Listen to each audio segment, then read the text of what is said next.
What's up, sports fans? It's your man D back. Speak Your Mind Sports Talk. Check it out. It's basketball live with Lewis and D. Waiting on my partner to come in.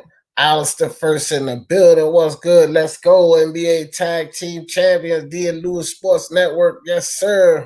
They're back at it. That's right. We back at it, Alistair. We getting it in tonight, Jack. France on 2. What's up with you, my brother? Appreciate you coming through. We're going to check out Chris Paul and Dame Time. Getting it in tonight. Intangible Boxing. Salute to the General D. Jefferson. Nah, salute to you, my brother. What's up, Intangible Boxing? Rui Hachimura. Rui Hachimura is nice, Intangible. I said this. I was telling everybody with him coming out of college, everybody watching Zion Williamson, I said, watch out for Ja Morant and Rui Hachimura. Rui Hachimura was showing his ass off in that tournament. That dude's going to be a problem. I agree with that, Intangible. My son in the building, Monte Power. What's good with you? Princess and Queen, all around sports fan. What's up?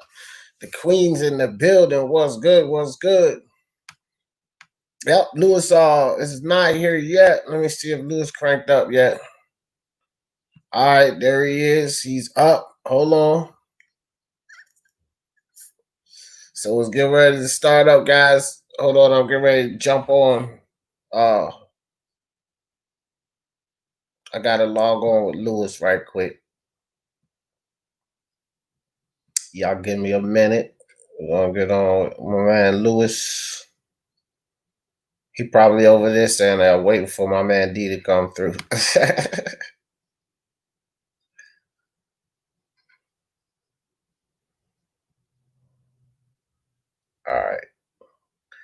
All right, guys. Intangible said, I get concerns because Gonzalez players don't end. Yeah, well, injuries mostly, you know what I mean? Injuries mostly, fam. All right, guys, hold on right quick. So it looks like he is here, ladies and gentlemen. So without further ado, let me just welcome to my man, my partner in crime. It's already looking great. Shout out to my main man. Okay, and Brandon says he thinks it's going to be a close game. And then there's Layla. She says, I'm looking forward to my Boricua man. Anyway, ladies and gentlemen, without further ado, my main man and my partner in crime, D. Jefferson is in the building. D. Jeff, how is everything with you, my brother? Welcome back. It's good to be with my partner in crime, man. How's everything? What's up with you, Lewis? What's good, fam? I'm good. Appreciate you, man. Good, man. Everybody. I got everything going on both channels. Just to let you know, we cranked up on Speak Your Mind Sports Talk here with my man Basketball Live with Lewis and D back in effect, baby. Indeed it is, man. And it's so good to be back, and can't wait to get started on Thursday, man, when we start really doing that basketball talk, where we got the Lakers and the Clippers coming up. We got the Jazz and the Pelicans on Thursday, so that's going to be really it's going to be really fun, man, and I can't wait. Also, guys, just to make sure, once again, this is me and this is D. Jeff right back in the saddle. So we are doing basketball commentary. Usually I've been doing it by myself as of late, through the schedules and things, but D is back. So for those who have not subscribed, go subscribe to Speak Your Mind Sports Talk. I urge you to do it right now. And just before I continue with D, Layla says, okay, she said what's up to Ron. And Karam also says Andre Roberson. Yeah, he started. And it was good to see him on the court last game. Hasn't been back in 2 years. He hadn't been playing basketball in over 2 years, so it's good. But again, salute to the chat. And can't wait to do this game with my main partner, man. Getting ready for this NBA stream. All right, so they're showing the starting lineups, guys. So we got Anthony Simmons, Gary Trent. So it looks like Zach Collins, Nurkic, and Carmelo. So there's no McCollum, no Lillard. So we got Shai Gilgeous, Lujan Stort, Steven Adams, Danilo Gallinari, and Andre Roberson. So there's going to be no Chris Paul playing to start this game. All right. So this is going to be interesting. So we're getting ready to start. D, hopefully you got everything connected on your end. If you want, you could definitely start taking the floor on this one. Yeah, I'm still setting stuff up over here. But you know, go ahead. France on 2 all day, every day. Salute, Soccer Training Club. Salute to you, fam. Appreciate y'all coming through. We're about to have tip off. And the Thunder gets the ball first. Go ahead and take over, Lewis. Let me finish setting this up, fam. All right, so the Blazers got the ball first, but so Melo gives the ball to Nurkic. SYMST tries to go through a screen, so Melo's got the ball on the right elbow. He decides to dribble. He takes the jump shot, and he misses the shot. Rebound, Andre Roberson. Good to see him back on the floor. All right, so he puts it in the hands of Shai Gilgeous-Alexander. All right, being guarded by Simmons. Okay, he gets switched on to Gary Trent Jr. Gives the ball to looks like that's against Dort. Okay, he gives it to Danilo Gallinari. All right, he starts to dribble. He's got Nurkic on him. Gallinari decides to pull up for 3, and he misses the shot. Rebound, Carmelo Anthony. Go ahead, D. All right. My bad, Lewis. I wasn't even paying attention. I was not even paying attention. I was still trying to set this up over here. Hey, can y'all hear Lewis? Go ahead and take it, Lewis, right quick, man. I'm gonna let you know when I'm ready to go, bro. I'm sorry about that. Sorry, everybody. Can y'all hear Lewis? No. Hopefully, everybody can hear me. Let me just make sure to check on my chat to make sure that I can see everybody. But anyway, so we do have a foul. Score 0-0. Early first quarter.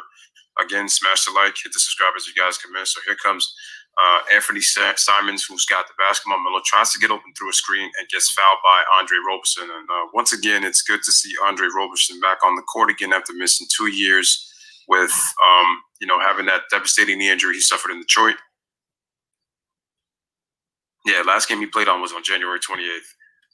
All right, so Nurkic just got the basketball. He gives it to Gary Trent Jr., decides to shoot the three-pointer, and he swishes that one through. And the Blazers are on the board, and they lead 3-0. 3-zip.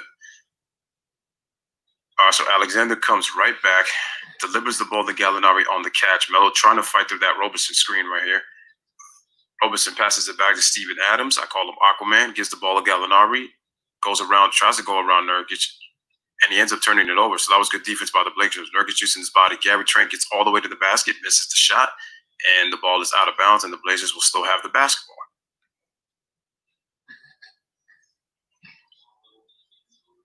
All right, so shout out to Ron. He says, better than Van Gundy and Mark Jackson. Appreciate that. Logan says that we can hear you. Awesome, cool. And Logan is a Sacramento Kings fan. All right, Melo in the post, hits a turnaround jump shot. Oh, well, I thought he hit it, but he missed the shot. All right, so here comes Gallinari, gives it to Andre Roberson. And Andre turns it over. Well, yeah, he turns it over. Bullet pass to Simon. Oh, bullet pass from Gary Trent to Simons, but he couldn't handle the pass, and they turn it over. Let me know when you're good, D, and definitely let you take over.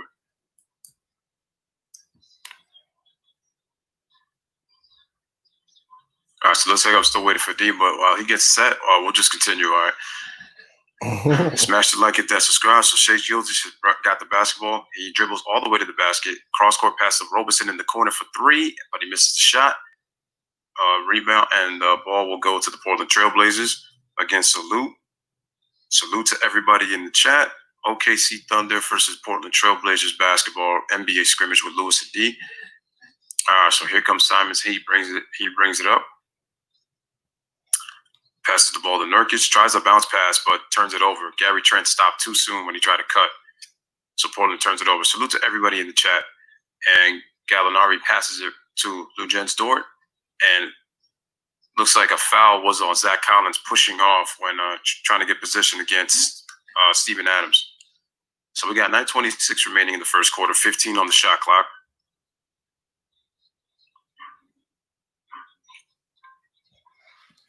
So Gallinari inbounds the ball to Steven Adams. Hey, can y'all hear? Y'all can hear Lewis real good, right? I'm still here. I got my mic on mute on his live. I just want to make sure everything coming through. Chopsticks in the building. What's good, Chopsticks? Soccer Training Club, Monte. He's averaging 6.2 Chopsticks, points, 1.9 can y'all hear rebounds. Here Lewis? comes Simons, goes The behind the Blazers, back on my the door, decides guys. to take a step back. Win Gabriel, nice not shot, so and he little. drains that All one. right, All right, so it is Rip City all day. Hell yeah, Chopsticks. I like, man. All right, so here comes Gilgeous-Alexander coming down the court, dribbles all the way around. I've always liked the Blazers. I never had problems with the Blazers. Nobody can get the rebound, and the ball will go to Clyde the Trailblazers. Drexler and those guys back in the day. 6-3. All right. Shout out to Duality Unlimited. Appreciate you coming through. What do we think of the Clips? And one of us hoping that the Thunder win this game again. Salute to everybody. All right, guys. So Simons has got the basketball. Dribbles to around the screen. Gives it to Jurkic. Gets it right back to Simons. Simons shoots the corner. You guys go check them out. Sports betting. By Shea. I'm getting ready to start. Dealing with these guys. Did somebody check in? I'm like, well, wait a minute. We're gonna keep y'all posted on. All right, so everything. Steven Adams. All right, so let me jump in here. He can throw a baseball pass on that, and the fight for the rebound. Gallinari misses an easy one inside the paint. There were 3 Blazers surrounded. He said that he got fouled and he was grabbed on the arm. No call, no harm, no foul, and the Thunder will retain possession. Again, guys, like the video as you guys come in. Subscribe to the channel if you're new. So Gallinari gets the inbound pass. He drives baseline on Nurkic, and looks like we got a foul. And looks like Nurkic got hit. Looks like he got hit in the groin. Looks like he's anytime you get hit in that private area, man, you're gonna get that wind knocked out of you for a good while, man.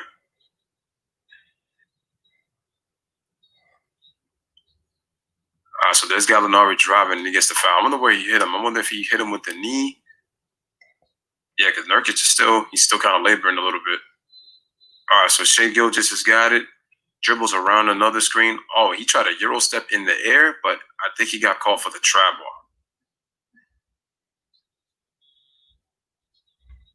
Everything good with you, D? Yeah. Everything with my screen share. That's all right. All right, cool. Yeah, I ain't worried about that screen share. All right, this on and popping, guys. Let's go. They can hear you loud and clear. So that's all that matters. Gallinari from the top of the key drains it. Let's go.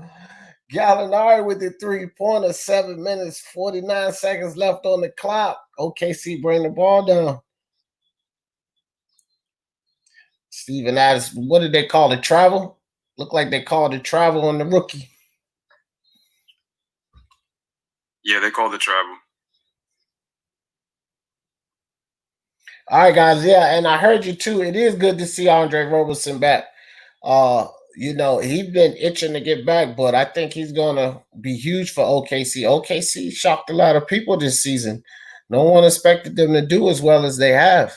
And they got a lot of young players. So one thing, Chris Paul, man, you just gotta hope that this guy stays healthy. If Chris Paul can stay healthy, OKC can.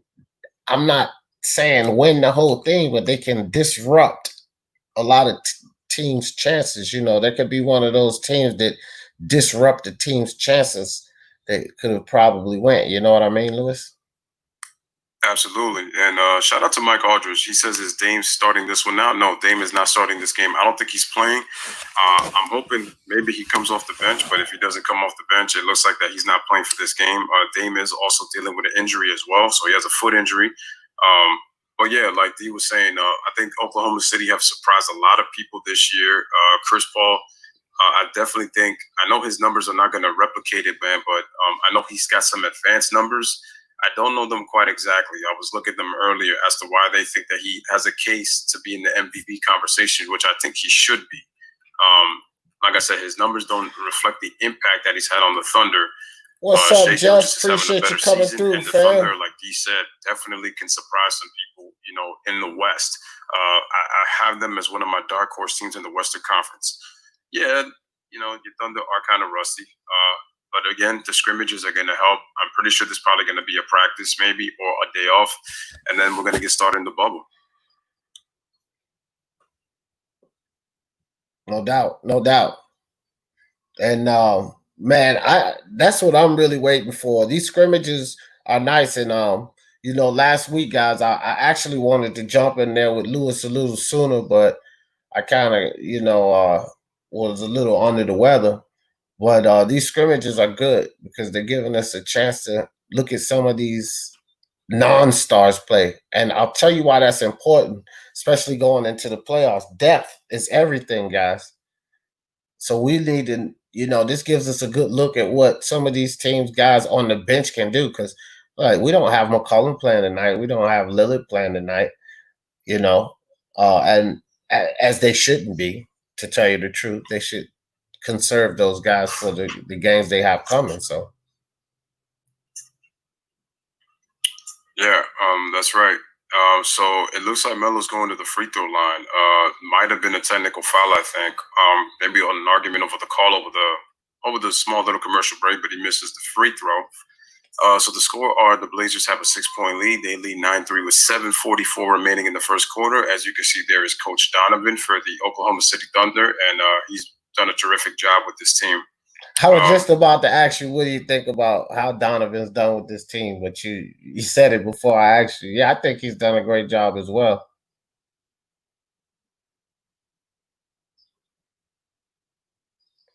Well, he gives it to looks like he gives it to Simon. Simon dribbles around, decides to shoot the jump shot, and he knocks it down. And the Blazers now lead 11-3. It's an 8-point lead. Go ahead, D. Simons with the nice stop and pop. So OKC with the ball, drive. Adams with the dunk inside, nice give and go.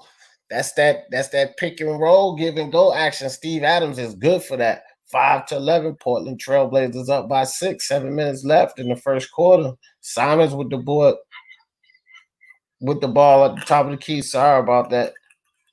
And Jamar Russell on this team, that's a good addition. What do you think about Russell on this team, Lewis? Which Russell are you talking about? No, not Russell. I'm bugging out, bro. I need to get back into my basketball groove. No, it's all good. No, I meant Gary Trent Jr. I'm looking at Gary Trent Jr. And for some reason I'm thinking Russell, but Gary Trent Jr. He's been playing well. What do you think about Gary Trent Jr.? I think he's been playing well. He's been very solid this season. I thought that he would probably get more touches. I know he's only averaging 7 points per game, but I think Gary Trent has been very solid off the bench with the Blazers. I feel like there's more. The thing is that he's averaging 7 points in about. He's not even averaging 20 minutes, so I think he's only getting about 22, 23 minutes. I think he's definitely double digits when he's on the floor more. And he could definitely put the ball in the hoop. He's very good at that, and he's shown that in scrimmage and throughout the season. Right, and it's exactly what we need to see, because they're gonna need that kind of depth going into the playoffs, man. You know, Lakers has a problem with the depth. So Steven Adams up for the second free throw, and off the bat, Nurkic with the rebound. Portland definitely glad to see Nurkic over to Simon. Simon with the ball on the wing. Kicks it to Nurkic in the middle. And back to Trent Jr. Top, Melo for 3. Short off the front of the rim. Adams comes down with the rebound. So Melo is not really doesn't seem like he's feeling it just yet. Adams inside, fouled by Nurkic. So Adams back to the line.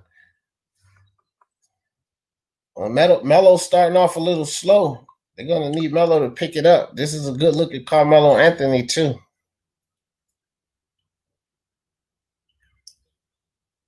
Carmelo's going to be their primary scorer. Yeah. Carmelo's going to be their primary scorer, so I know that they're going to be paying attention to his production.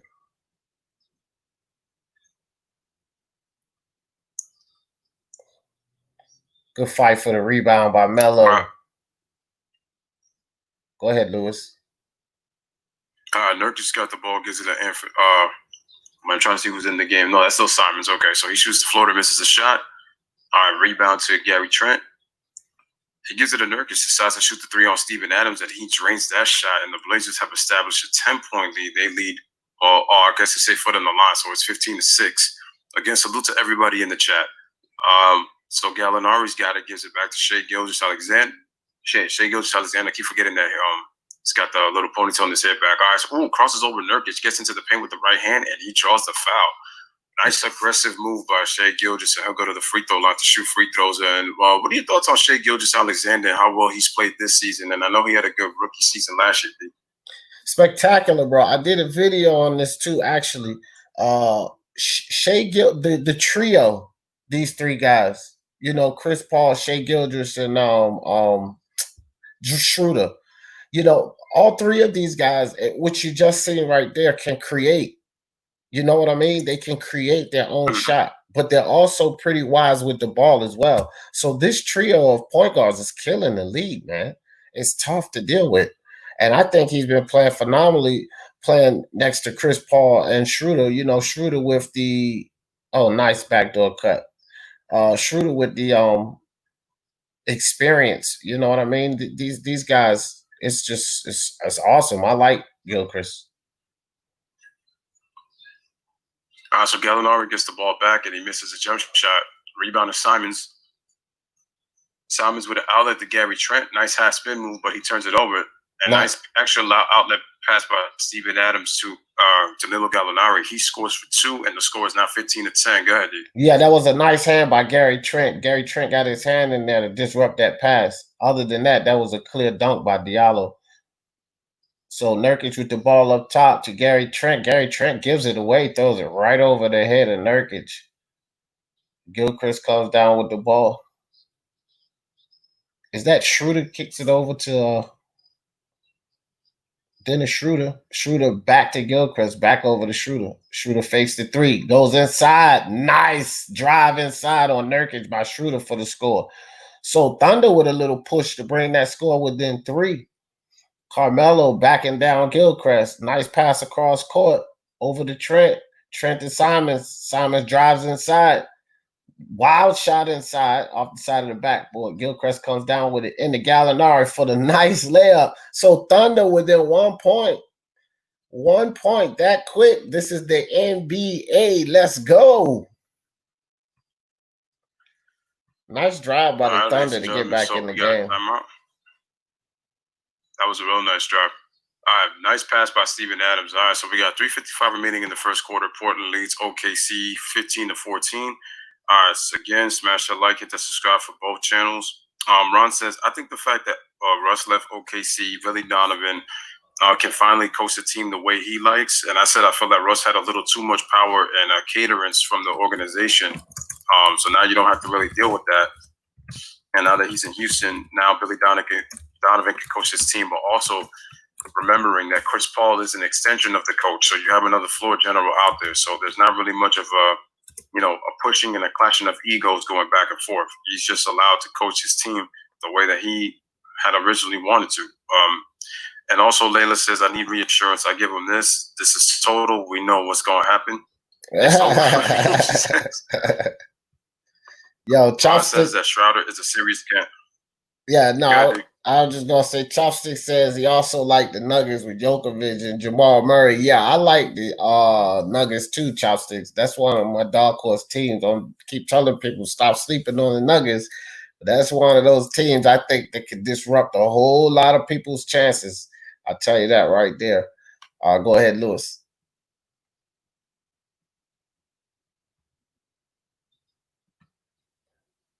You there, bro? Ron says that Schroeder is a serious candidate for 6th man of the year. Definitely. And I think that he's my pick for 6th man of the year. Yeah, so Schroeder's definitely my pick for 6th man. Schroeder's played unbelievable off the bench, considering that people consider the Thunder not a playoff team this year. So the fact that they're a playoff team this season and they got that currently in the number 4 spot. No, I think the 5th spot. It just lets you know that that they've played more than what they were supposed to. So they've played even much better than expected. Yeah, man. Having 2 of those guys on the court, and you take your pick of combination with like they have now, Schroeder and Gilchrist, or Gilchrist and Paul, or Schroeder and Paul. You mix those guys up, they're hell on the court, bro. That's a hell of a backcourt because these guys all have good eyes. They can drop a dime. Right there, Chris Paul being one of the best in the game doing it. So when you think of these 3 guys together and, just them being comfortable to have 2 of those guys in the backcourt, because you look at CJ McCullough and Dame Lillard, offensively, they're talented, but there's some elements they don't bring to the table, like Gilchrist and Schroeder and Paul. You know what I mean? Right. All right, so ladies and gentlemen, we're back. Melo misses the turnaround jump shot. Here come the Thunder once again. Crossover to the paint, and nice drive by Shea Gilgeous-Alexander once again. I think that was Mohamedou Diallo. I think that was that was Diallo. My bad. So Diallo scores. We're tied at 16, and the Blazers almost turn it over, but we get a foul call. It looks like it might be on Gallinari. And we got 3:22 remaining in the first quarter. The Thunder have come back from a 15-7 deficit, and now we are tied at 16. Again, guys, smash the like, hit that subscribe for both channels, man, if you guys haven't, and make sure to share on your social media. So there's CP3. CP3, I don't think is playing. I mean, he is in his hoodie, so I think he could come in if Billy Donovan decides to play him, but he's not going to do that. All right, so here comes Whiteside at the top of the key, gives it to Gary Trent on a roll for the curls of the basket, and he decides to shoot it off the glass and in. Nice play by Gary Trent, 18-16. Go ahead, D. Nice drive by Trent. Then a shooter will bring the ball up for OKC. And so, sorry about that. My phone went off, guys. My alarm. So over on the wing to Diallo. Diallo with the jump shot and air ball, but the foul called. So Diallo will go to the line, I think. So before Diallo even got the ball up, he got fouled. But I think it was the elbow hit that caused him the air ball. That hopefully it was the elbow shot, because that was that was not going nowhere close to that basket. So Diallo drains the first free throw. Trailblazers up by 1, 2:56 left in the first quarter. So what do you think so far about the second team? Basically, we got the second team guys. How you think they're looking so far, Lewis? Oh, I think the guys are competing. You definitely want to start to try to see for these coaches to start to analyze to see what lineups are they going to be able to play once play restarts, and then on top of that, once the playoffs begin to start, because the 8 games, even though the games are more serious, you're still trying to see how you're going to pretty much, put your rotations by the time the postseason comes. Are guys going to play a short lineup, or they're going to play 8 to 10 guys deep? So we're going to see. And it looks like a 3-pointer was hit. And so the Thunder are now up. They now take the lead for the first time. They lead 20-18. 2-point lead. That was Gallinari, I think, at the top of the key. I think that was Basley that shot that. That was Basley, because Gallinari's not even in the game. Good call there. So the Blazers still have possession. We got 2:12 remaining, 10 on the shot clock for the Blazers. So Simons is trying to inbound the ball, can't find anybody, but finally gets it to Whiteside. But a good, actually, defense inside in the paint, right there. And so we got a 3-pointer shot, and the 3-pointer is good. Got to see who that player is. Oh, Mike Muscala. Okay, he knocks down the 3, and the Thunder now lead 23-18. Go ahead, D. So I tell you what, that's been a problem too. The Thunder's been shooting pretty well from the line, and Portland inside and missed inside. So another rebound by OKC. Then a shooter brings the ball up. Shooter at the top of the key. Fires the ball over the – who's that? Oh, looked like shooter was fouled there, but no call. Ball shooter fakes the 3 at the top of the key. Bump. Shoots the shot. Shooter go to the line. But what I was about to say is they've been shooting pretty well from the 3-point line too, man. Scholar. I wonder where the Thunder ranked this year in terms of 3-point shooting. I'll look it up real quick, but if I'm not mistaken, I think they were like number 4, bro. Actually, I know the Blazers are in the top 5. That I know for sure. They're 8th in points, and I think they're 10th in rebounding, and then they're I believe they're 4th or 5th from 3-point range in terms of percentage. I got to see where the Thunder are. I think they might be middle of the pack. I don't think that they're one of the better 3-point shooting teams in the league, but I think they've been hitting their threes as of late. I will say that. Well, that right before everything had closed down. All right, so Simons has got the basketball. He gives it to I'm trying to see who that player was. Okay, so I know that Zach Collins went into the paint, and then Whiteside got that offensive rebound. I'm trying to see who that other player is for the Blazers. We still got to catch up with these bench players. I'm the same way, dog.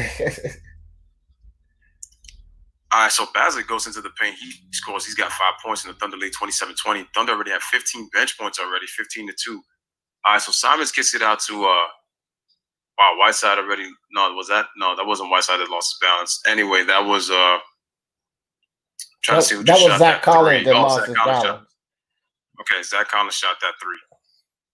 I didn't even see these substitutions come in. That's what it is. All right, so Dennis Schroeder's got the basketball. He's trying to clear out, gets a screen from Basley, gives it to Basley. Basley for 3, looking for 8 points, and he's got it. And the Thunder shooting the lights out from the ball right now from the field. They lead 30-23. I was just talking about their threes, man. They've been banging them, man. Like you said, you're probably right as of late.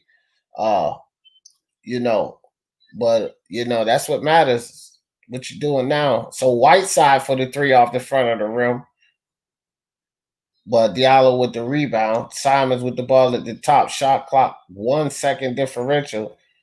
Simons with Diallo on the defense. Steps back. 3-pointer. Drains it. Nice step back. 3-pointer by Simons. 26-30. 2.8 seconds. Schroeder with the ball. Schroeder, long 3. Oh, right off the backboard. Nothing doing. So, interesting first quarter, guys. You know, Portland come out fired up, take a good 10-point lead, and the Thunder, you know, scrap to get back in there, take a lead of their own. We have a 4-point lead now, 30-26 going into the second quarter. All right, so Thunder have a 4-point lead. All right, this is basketball with Lewis and D. Portland Trailblazers against the Oklahoma City Thunder here in NBA scrimmage on the Orlando bubble. Welcome once again, guys. NBA scrimmage here on the Lewis Sports Network with D. And Logan McKinney says, what quarter is it? We just ended the first quarter. Shout out to 5 Ope. He says, this is great since the game isn't on TV. Thunder up. Okay, we got a Thunder fan in the building. Make sure to like the video, man. Appreciate you coming through. And also subscribe to both Speak Your Mind Sports Talk and Lewis Sports Network if you don't mind. And definitely appreciate you being on the stream. And so that was a pretty good first quarter. The Thunder, they were able to shoot the lights out. They started off a little slow. The Blazers actually jumped on them pretty early, but then the Blazers had started to turn the ball over. The Thunder played much better defense in that first quarter, and Basley came in and gave them 8 points off the bench, and the Thunder bench actually came in and actually were able to keep the lead up and shoot the ball well, man. What are your thoughts on the Thunder bench so far, D? I think they look good. I think they kept their composure, struck back the way they were supposed to. I like the ball movement. You know, that's important. You know, it doesn't appear that anybody's trying to be a superstar. You know what I mean? They're getting that ball around. So they look good, man. This is what you want to see out of a bench because you don't want them to come in the game when your team is up or your team has to strike back and your stars are tired. You don't want anybody to come in the game and try to be too overzealous. You know what I mean? You want them to come in the game and do what they're supposed to do. And this is what the Thunder shown us. They struck back. They got a 4-point lead. And they look good going into the second quarter.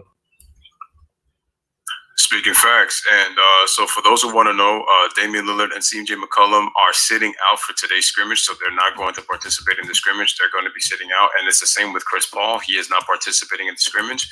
I just found out. What I'm going to do is I'm going to look into Basketball Reference to see where Oklahoma City, in terms of their ranks, when it comes to the 3-point shooting around the league. So let's see where they are. If we look at OKC, and they're currently 40-24 right now. Well, before I check that, the game just started and just came back. All right, so Mike Muscala shoots a 3, misses the shot. Steven Adams gets the rebound. Basley with the pump fake. He gives it back to Mike Muscala. Mike Muscala drives, gives it to Steven Adams. He surveys the floor. He's looking around, trying to get it to Schroeder. Can't find anybody. Gives it to Muscala. He drives right, shoots the shot off the glass, but misses the angle. Rebound to Zach Collins. I think this is Jalen Adams. Okay, that's who that is. Okay, so Jalen Adams. No, actually, no. That's Simmons because he's number 1. Adams is number 10. All right, so Simmons has got the basketball. Decides to shoot another 3-pointer, and he misses the shot. Poked out of bounds. OKC ball. Go ahead, take over, D. Yeah. Early second. Hassan Whiteside. I don't know. Hassan Whiteside is weak to me. You know. Like he's weak inside to me. He's tall. He has the length, but he just plays so weak inside. He should have had that rebound. So Dennis Schroeder brings the ball down. And he gets around, uses the screen on Adams, and gets the shot off. Almost stolen by Diallo. But they get the ball back to, is that Simons, or these kids look the same? I think that's okay. That's Simons who just shot the ball, and he just drains a 3-pointer. So now it's 32-29. The other one is Adams. They have the same hairstyle. That's what they look like. Yeah, the same hairstyle, and they're number 1 and number 10. So I got to pay attention to the number. Adams with his famous short jump hook inside for the score. 32-29, 3-point lead by the Thunder. I'm sorry, guys. They just flipped the score 34-29, 5-point lead by the Thunder. So Whiteside with the turnaround jump shot down low and drains it. Nice turnaround jumper by Hassan Whiteside. 3-point lead. 10 minutes left in the second quarter. Schroeder with the ball over to Adams. I'm sorry, that wasn't Adams, but the 3-pointer is missed. Go ahead, Lewis. So it looks like that was Simons dropping to the basket. He scores, and we already got a quick timeout already. 10:03 remaining. The score is Thunder 34, Blazers 33. They just cut the game to 1. So the Blazers getting aggressive here in the second quarter. So we will take another timeout. 10:03 remaining second quarter. Score is 34-33 right here on the Lewis Sports Network Basketball Talk with D, the Godfather Jefferson, man. Turning into a good game. Yes, sir. Subscribe to my man Lewis Sports Network. For everybody listening, you're going to catch these games on either channel, both channels. Anytime you're at work, you're on the road, let's go. Get you some basketball in there. My man Raider from LA says my Lakers going to take it this year. Hey, they got a good chance to take it, Raider. I'll tell you that. He said J.R. Smith.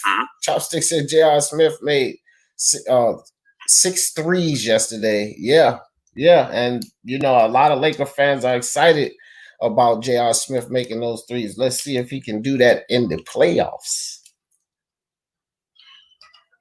For sure. And shout out to Winetta, man. She says, good commentary, fellas. Appreciate that. Brandon Nicholson says, OKC is actually my dark horse team, OKC in Miami. And I said yesterday on yesterday's live stream that the Miami Heat are my dark horse team to come out of the Eastern Conference other than the Milwaukee Bucks. Mike says, what? Whiteside weak? His defensive numbers tell a different story. D speaking from a different aspect. He feels like in terms of his intensity, he doesn't always play with intensity. That's kind of Whiteside's problem. The thing is, he's capable of being a great defender, but he doesn't always consistently bring it. That's the issue. And Ron also says it's very important that the coach defines the roles of the players on that second unit and how many minutes they're going to play. And this is why it's important to watch these scrimmages and we see the young guys play. Wouldn't you agree with that, D? Yeah, for sure. For sure, bro. Look, man, it's simple. It's really simple. I was messing around again since we was on commercial, but it's really simple when it comes to these teams, all of these teams. We don't know, and this is just a blanket statement about all of these teams coming into this season.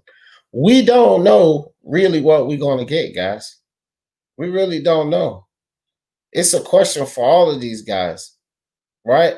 As much as people say it's going to be an asterisk on this playoff, there's also elements that the other winners of the championships didn't have to face, like playing in the bubble, the energy without the fans, the layoff, the time to lay off. That throws off your timing. That throws off everything. So I'm not really sure about any of these teams, but I'll tell you this.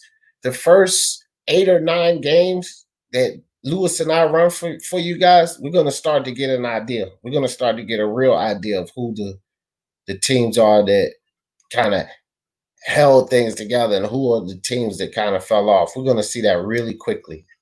That's all I can say. Right now, these scrimmages are showing us a good look at the bench, but that's all we could take for it. So we're back to the game, guys. Go ahead, my man, Lewis. All right, so looks like we got to travel on. Mario Hazonia was the one that traveled. All right, so scores 34-33 early second quarter. They get a shot at Chris Paul. Even though they say I look like AD, I felt like I look like more Chris Paul. That's what people have told me. Don't take my word. Well, no, you should take my word for it, ladies and gentlemen. All right. But the Thunder do have the basketball. Time's going down. All right, so Dennis Schroeder has got it. Puts the ball in between his legs, being guarded by Looks like it's Jamal Adams. He pump fakes on him, kicks it out to Basley. Basley shoots a three-pointer and drains another one. Basley is on fire, folks. He's 4 for 4. He's got 11 points, and the Thunder lead 37-33. All right, so here comes Adams. He gives it back to Hezonja, who gives it back to Adams. Adams was looking for Hezonja. Simons comes off a screen, gives it to Whiteside. Nice bounce pass to Adams, and he scores on the layup. Beautiful play by the Blazers, 37-35. That was a beautiful pass by Whiteside inside. I got to give it to him. Diallo right around Whiteside. Nice move by Diallo to get inside for the easy layup, 39-35. And Simons brings the ball down, passes it over to Whiteside. Whiteside kicks it to Adams. Adams, don't give Adams with the terrible pass that was supposed to be a pick and roll. He thought Whiteside was behind him. Kind of lost Whiteside there. Diallo with the bad pass, good pick by the Portland Trailblazers. Simons brings the ball down, full speed ahead, goes to the basket right over the top of Schroeder, but he can't hit it. And Simons comes down with the rebound. Nice work for the ball, young fella. Inside to Diallo for the slam. Nice work on the ball by Simons. He didn't give up on that and got the rebound. I don't know how he did that with 3 OKC jerseys around. Man, that was crazy. All right, so Dennis Schroeder's got the ball, gives it to Steven Adams, and looks like, and he's just holding it like a peach, man. It's like Steven's got some of the biggest hands, man. That's why I call him Aquaman for a reason. He looks like him. All right, so Diallo gets into the paint, gets stripped, but picks it up. Steven Adams picks it up, and he gets fouled. Adams did pick up the ball, but Steven Adams got fouled as he went up when he grabbed that ball, so he is going to go to the free throw line to shoot 2 free throws. I got a question for you. 39. Sorry about that. I got a question for you. Yeah, but the score, let's give him a score update. Go ahead, Lewis. There you go. Well, I'm just going to say Thunder up to 39-37 with 7:49 remaining in the second quarter for the first half. Go ahead, D. All right, so Chopsticks asks, where would you rank Porzingis among the top bigs? I really love this game and my favorite out of all the bigs of the league. Where would you rank him? It's tough because Porzingis, although he's good, he did miss almost 2 years of basketball with that knee injury he suffered at the hands of the Bucks. And that was when he was with my Knicks. It's kind of been tough to evaluate him because he got off to a slow start this year, shaking off the rust from that ACL injury he suffered. I thought he played better. But the thing is also he plays better when Luka's not on the floor. So that's why I said that Luka and Porzingis, they still have to find chemistry to learn how to play together. So that's going to take up to Luka, becoming better and really understanding Porzingis' tendencies. Where would I put Porzingis among the bigs? It's tough. I feel like I don't think he's a top 10 big, but because we don't have a lot of bigs in the league, I feel like he could be maybe like 11th or 12th. I would probably just have him outside of the top 10. But you could probably put him in there because we don't have as many bigs as we do in basketball. So it's tough for me to properly rank him, though. That's the thing. I have to see kind of more Porzingis to where I can see if he's either in the top 10 or just out. So, but that's how I personally see it. But if I were to put him somewhere, I probably would say maybe 10, maybe 11 around that area. Right. That's just me personally. I got you. I'm kind of with you on that. You know what I mean? And Chopsticks, I'm kind of with Lewis. I just need to see more from him. You know what I mean? Because there's some solid bigs right now in the league. So I just have to see a little more from him. But I think he does show the potential to be one of the better guys. And that Luka Doncic combo, that's going to be something terrible. And the Thunder with another 3. I believe that was Shea Gilchrist with that 3. And these guys are on fire behind that line, 44-37. Trailblazers better figure out a way to guard that perimeter. And that was Shea Gilchrist with the step back 3. Man, that was a really nice shot. I mean, a lot of guys have been taking step back threes. I mean, this, in this era of basketball, and a lot of guys do practice it, which is why, in a sense, you do have to kind of thank Steph Curry because a lot of these guys are doing those type of shots, and Curry is one of the best to ever do it at that. All right, so the ball movement by the Thunder was really nice. The 3 was just missed. Looks like that was that Lujan? Yeah, that was Lujan's door who shot that ball. He just missed it. And the Gary Trent Jr. on the step back jumper right there, right on the right elbow, right side of the floor. It's good, 44-39. So here comes Shai Gilgeous-Alexander, crosses over, gets into the basket, shoots it with the left hand, and scores. Shai's played really well. He's got 7 points and 4 assists right now. 46-39 Thunder. Shai Gilchrist didn't like the fact that Gary Trent Jr. hit that step back on him. He had to come back and get at him. So Carmelo with the ball, Gallinari on the defense. Carmelo off again. Carmelo is not hitting today. He's not good. He's not on at all today. So Gilchrist with the ball at the top of the key. Works on Nurkic, step back. 3 again. Little further back this time. Gilchrist feeling it. Oh my goodness. The OKC Thunder is hot from behind that line. 10-point lead. Adams bringing the ball down. Gets it over to Gary Trent. Gary Trent to Nurkic. Nurkic shoots his own 3, and Nurkic off the front of the rim. Gilchrist brings the ball down. Behind the back, Gilchrist back for another 3, and that's off the mark. Nurkic with the ball, passes it up. 3 by Portland, and Portland need to take that ball to the rim, man. All of their 3s are coming off the front of the rim, and what does this tell you? They're coming up short. They need to find the middle of that hole. They need to pass that ball around and stop popping these 3s up, man. Coach needs to talk to him. What you think, Lewis? Portland really does need to stop settling for the 3 because it's causing them to get down by 10. At least the difference is the Thunder are getting better ball movement with their 3-point shots, and they're shooting them in rhythm. See? Quick pass right there to Lucian's Dort. See? Look at the movement by the Thunder. And Muscala, he missed the 3, but at least it was better spacing with the Thunder. Portland is just jacking them up. They have to move the ball to get, if they're going to shoot the 3, get better 3-point shots. But I was scoring the paint, and Nurkic almost travels right there, gets the ball back, gets the ball by Muscala, but he misses the shot. Rebound, Gilgeous-Alexander, nice outlet pass to Dort. Dort gets to the basket, beautiful left-handed reverse. He scores, and the Thunder have a 12-point lead. They have opened this thing up. Timeout, Portland Trailblazers. So we got 4:33 remaining in the first half. Thunder have established a 12-point lead, 51-39 right here on the Lewis Sports Network. Appreciate it. Shout out to Alex in the building. Appreciate you. Shout out to the Kill 4 and 5. It says CP3 and Shai are definitely fire. Yeah, they're 2 of the best, 2 of the pretty good players that are in the NBA right now. Let me just continue to go to the, to the chat. Let me just see right here. Okay. The Kill says 4 or 5. Who do you think is going to win? I don't have any favorites to win. But I'm actually going to go with the Thunder just because of the fact that their young guys are really playing well, and I think that they're really listening to what Billy Donovan is talking about in terms of really spacing the floor and really moving the ball. And I think that the Thunder, I think that their young players are really going to step up to the challenge and win this game. So what do you think about it, D? Who do you got winning?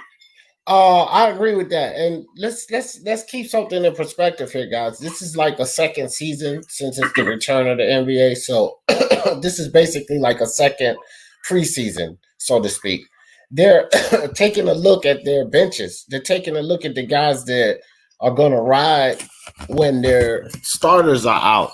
And right now, what I'm seeing is a better performance, a better look from OKC, and they're not going to throw Chris Paul. They're not going to throw these guys in there to catch up. You're not going to see Dame Lillard come in and McCullough come in. So at this rate, it looks as if OKC is going to take this game. But let's just focus on, I think, the purpose of these scrimmages, and it's to see what these second and third string guys bring to the table. That's what it's really about.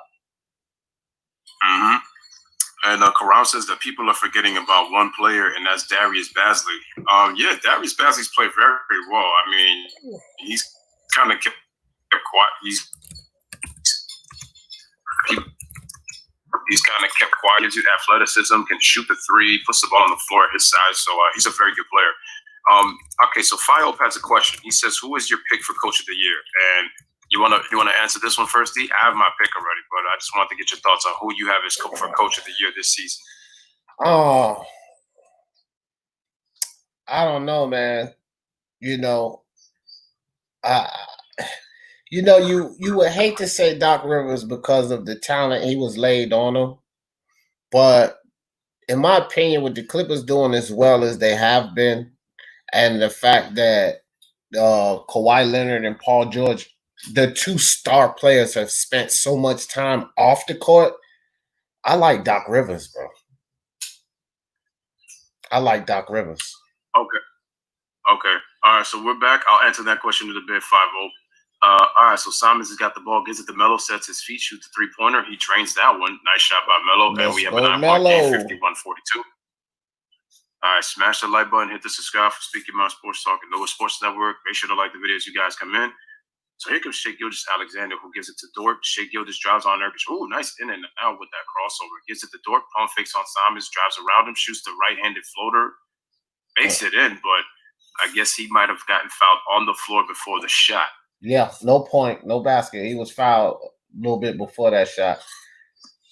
All right. So to answer your question, 5-0. My coach of the year is Nick Nurse with what he's done with Leonard, this past season. And Siakam has stepped up and he's, done a great job, coaching this team. The principles have been stepped the same, and they actually are at a better pace this year than they were last year, which is crazy to say considering they had Kawhi and Danny Green. But all the players have stepped up, so they've played well. So got to give them a lot of credit. Okay, D, take over. Yeah. I agree with you. So OKC just scores again. That brings the score to 54-42. 3 minutes, 13 seconds left in the second half. In the second quarter, sorry about that. Gary Trent Jr. with the ball on the wing, step back jumper, and off the mark, Muscala comes down with the rebound. Gilchrist shoots the ball over to Gallinari for another three. OKC is filling it from behind the line, 57-42, 2 minutes, 49 seconds. Nurkic with the ball on the top. Gives it to Simons down in the hole. Nice ball movement. Nurkic with the ball. Drives to the lane. And the dunk inside. Nice strong take by Nurkic. 44-57. 2:35 left in the second quarter. All right, so Shai Gilgeous-Alexander gets a screen from Gallinari. Don't worry, guys. I'm not ignoring you guys in the chat. I'll try to get you guys in a moment. So Luguentz Dort passes it to Gallinari, left block. He's got Nurkic on him. Gallinari decides to shoot over the top, but the ball spins in and out, and Simons has got the rebound. All right, so here's Melo. Double agent zero. Melo decides to shoot the jump shot, misses the shot. And that's what Melo, to me, gets in a little bit of trouble because he's got to swing that ball. I understand that, he's trying to help this team to score, but I just feel like he just can't keep trying to play that same style, especially when I look at the Blazers, man. They did just turn it over, so now the Thunder are taking over right now on this possession. And they just have to continue to move the ball. And now that they have their bigs back, they need to work through Nurkic or Zach Collins. I'm wondering who they're going to start, though, by the time the scrimmages come the real thing actually comes back. So that's going to be interesting, though. What do you feel about the Thunder playing so many key players? Like, I don't think some of these guys should be. Andre Robertson, I like to see him in there because we need to see what he can do. But, Steven Adams and Dennis Schroeder, I think, what do you think about them having those guys on the court like that? I think it's fine just for the fact that these guys are younger and, not Steven Adams mostly because he's been in the league a little bit longer than some of these other guys, but these other, Gallinari older too, but in terms of Schroeder and in terms of guys like Shai Gilgeous, those guys can kind of get it. They have to kind of play just to kind of get in sync. Those guys are like more younger. Roberson, yeah, I do agree with you. He's got to play because he's got to shake off the rust from his ACL injury. But I think it's good for those guys because it gives Billy Donovan, again, a chance to figure out the different lineups that he can put out there when the season restarts on Thursday. And I think the Thunder actually play Friday. So Adams just scored, and it's 61-46. Again, smash the like, hit that subscribe, guys. We'll be checking the chat just in a bit. Under a minute remaining. So it looks like Adams is posting up, trying to post up Schroeder. Goes for the layup, and he... Real quick, bro, since we had that, did Steven Adams just pull an Isaiah Thomas and get up off the floor, dribble the ball, Euro step inside for the score? You got to be kidding me. Oh, wow. Jay in the building. What's good with you, my man, Jay? I see you, my brethren. Soccer Training Club got a question. Good question. He said, well, not really a question. He said, let me take that back. Although Porzingis has a lean frame, Abdul-Jabbar was the man in that era. That's right. A lean frame doesn't mean everything. And I'll tell you something, and we got a timeout, guys. But a lean frame in this day and game is not that much of a big deal because these big guys are spreading the floor more. You know, that big bulky frame like the Shaquille O'Neal, those guys play down in the post more, so that was more beneficial. I don't think it's, you know, as important. I mean, you want your center to have size on them, but that big bulky guy is not as important in this day, in my opinion.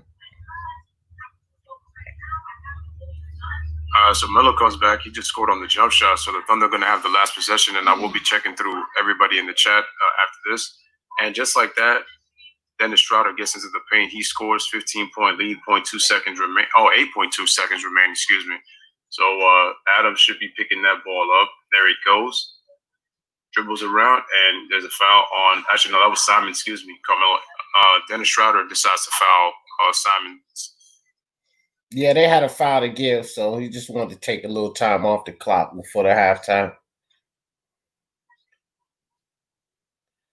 All right, so we got 6.2 seconds remaining. Go ahead, D. Melo with the ball, step back, jump shot. Melo drains it. Maybe Carmelo is going to start feeling it at the end of the quarter. Come back out for the half and straight fire mode. Let's see. But as of right now, it's not looking good for the Portland Trailblazers. The Thunder's in complete control of this game. And, you know, they're looking good going into the half, guys. Dennis Schroeder's looking good. Grant looking good. I mean, I'm sorry, not Grant. Baisley looking good. These guys are shooting well behind the line. What you gonna say? Thunder's taking it to Portland Trailblazers right now. Leading by 13. So, guys, we are at the first half. Again, smash the like, hit that subscribe for the Lewis and D. All right, so there was Brandon. Karab says that Nick Nurse will win the Coach of the Year hands down. Okay. Brandon says I try to show my channel as much as possible. Appreciate that, Brandon. You know, make sure you guys go subscribe to Speaking About Sports Talk. Let them know about the channels. I mean, it's on and popping in both places. You already know. Shout out to Jay Venci, man. Appreciate you. I know he was in my stream a couple of months. He said, I just joined. Did you hear that AD might not play on opening night due to an eye injury? Yeah, I found out he possibly might miss the opener. That's going to be big if he can't play. We already know about Lou Williams in the 10-day quarantine protocol, so that's going to be 2 games for him. If we don't know about Montrezl Harrell or Patrick Beverly, you know, they're out. I know about Landry Shamet is there, but I think he's also in quarantine too. So, you know, that's going to be an interesting matchup in terms of who's going to be out there. You know, and all showing respect. Ron says I might have to go with Nick Nurse. All about showing respect. I mean, okay. And Layla says that's how we like it, Brandon. I haven't seen you in here, though. I've been here for whatever, but, you know, missing in action. Yeah, Brandon's been true supporter. He's been here for, you know, it's been here for a little bit of a minute and just showing support, man. He says I'm a newbie. I must have subbed around a couple of weeks. So, yeah, he's been here for a couple of weeks. Yep. And Juanetta was basically saying that she feels that CP3 should be in the MVP conversation, and I definitely agree with that. It's crazy, man. It's crazy that you know, with the way that he's played, again, his numbers don't reflect how impactful he's been with OKC. And on top of that, Shai Gilgeous is having a nice second season, and nobody saw the Thunder being a playoff team, and he's just done a wonderful job, you know, doing his thing and helping the Thunder be the 5th seed in the West, just right above, you know, just under Utah. So it's crazy. All right, so let me just continue to go through the chat. He says that everyone smash that like. We got 19 people liking this video. I don't know what's the like count on your end, D, but hopefully, guys, if I'm not even sure. Make sure to like the video as you got. We got everybody in the building, and everybody have smashed that like over here. I haven't even checked the like count. But we looking good over here. I got my man Jay over here. Chopsticks in the building. Salute to your Soccer Training Club. Chain TC. Obi in the building. Raider from LA. We got Jeff in the building over here. Intangible. Kimonte Powell. Alistair. Let's go. France on 2. We live in here. Lewis and D Sports Network. Let's go. All right, so Brandon also says, Layla, Lewis won me over with the last 2 WWE streams. Appreciate that one. I gotta get back on that one. My team is I'm doing a future tag teams of all time, best tag teams of all time video. Stay tuned for that, guys. My team is a toss up between the Clippers, the Raptors, and the Heat. Okay, nice. And he says, looking at your name, oh, he's talking about Layla's name. Oh yeah, we already know how she feel. Brandon says, I don't think Montrezl Harrell nor Pat Bev are actually going to play. I don't think so neither. Juanetta says that AD is going to play. They always somebody ain't going to play on the Lakers, and then you see them on the court. I mean, we're going to see what happens on Thursday. They said it was a day-to-day thing. They said it wasn't that serious. So I'm expecting AD to play. That's what it's looking like for me. Whatchamacallit, shout out to Raduni. Appreciate you coming through. Yeah, this might be for narrative talk. That's true. Oh, they also wanted he is playing. Okay, Pat Bev is gonna play. Okay, I see. All right, so that's gonna be interesting. All right, guys, man. While D talks to the chat, as we always usually do when we're on together. Yeah, I'll talk about the first half stats, man. So D, take it away, man, with the chat. All right. So while Lewis get that together, as I was saying, guys, as we were closing out, and for all of you, our old school followers, y'all already know I'm going to sum up what I see in the game and who I think is going to take this game. And I gave you guys a little bit, but I think OKC Thunder's looking better in this game. Their defense is better. The younger guys are moving the ball around well, and they're on fire from the three-point line. If Portland Trailblazers can't figure something out about guarding that perimeter, it's going to be a long night. They're going to continue to get pounded, and we're only going to see that score go up. As far as what I'm seeing from the Portland Trailblazers, again, they're having problems defending that perimeter. They're doing pretty well on the inside. They're getting their hands in there on balls and such, but they're not allowing the pick and roll to go as easy. So I have seen issues with that. So they're doing well on that interior defense, but they're going to have to figure something out on that three-point line, that perimeter defense, because OKC is just killing them from back there. And it's going to be hard to come back when the other team is draining threes and you're draining twos. So I got OKC taking this pretty comfortably. Unless we see some drastic changes, I think OKC is going to take this thing. All right, so just give me 1 second. No, go ahead, because I wanted to over here. My man Jay says also Nick Nurse. So looks like I'm outnumbered, guys. I guess Doc doesn't get the vote between Lewis Sport Network and Speak Your Mind Sports Talk. I think Nick Nurse is. Look, I will say this: Nick Nurse deserves all the credit in the world, bro. And the argument is a fine argument. Nick Nurse could take this thing, easily. What he's done with OKC with losing Kawhi Leonard, you would never expect them to be anywhere close. So I can't argue that. I just think with having to manage, load management with two superstars, not one, but two superstars, is a difficult task. And for them to be in there where they are is also as impressive. And that's just why I like Doc Rivers. I mean, look, man, Doc Rivers, our Olympic team's proven that it's not all about just the talent that you have on the team. You have to be able to get these guys to maneuver and play together, So the Clippers have a load of talent, but it takes a special coach to get these guys and play the right way together. And that's what Doc Rivers has done. So without having his two superstars on the floor at full capacity. So I just think that's a fantastic job of coaching. But Nick Nurse, you can't take nothing away from what he's done this season. And it's a great argument. I think those two guys are the forerunners, though. It's a great argument. All right, guys. So I'm going to give you the first half stats right here on the Lewis Sports Network, as we always do. All right. So right now, the Blazers are winning the battle of the boards. They have 6 offensive rebounds, 22 in total. The defensive rebounds are actually even. Both teams are actually sharing the ball pretty well. You got 17 assists for the Blazers, 14 for the OKC Thunder. So both teams are not having an issue to share the ball. So that's not an issue at all. Continuing, OKC's got 7 steals. To the Blazers, 4 blocks are even, but the Blazers have to clean up their turnovers. They have 12 turnovers in the first half. They are coughing up that basketball. So we look at the shooting stats, shooting splits. We have 50% from the three-point line for the Thunder, 54% from the field. The only issue is that even though they've gotten to the line 12 times, they have missed 4 free throws, so they're 8 of 12 at 66%.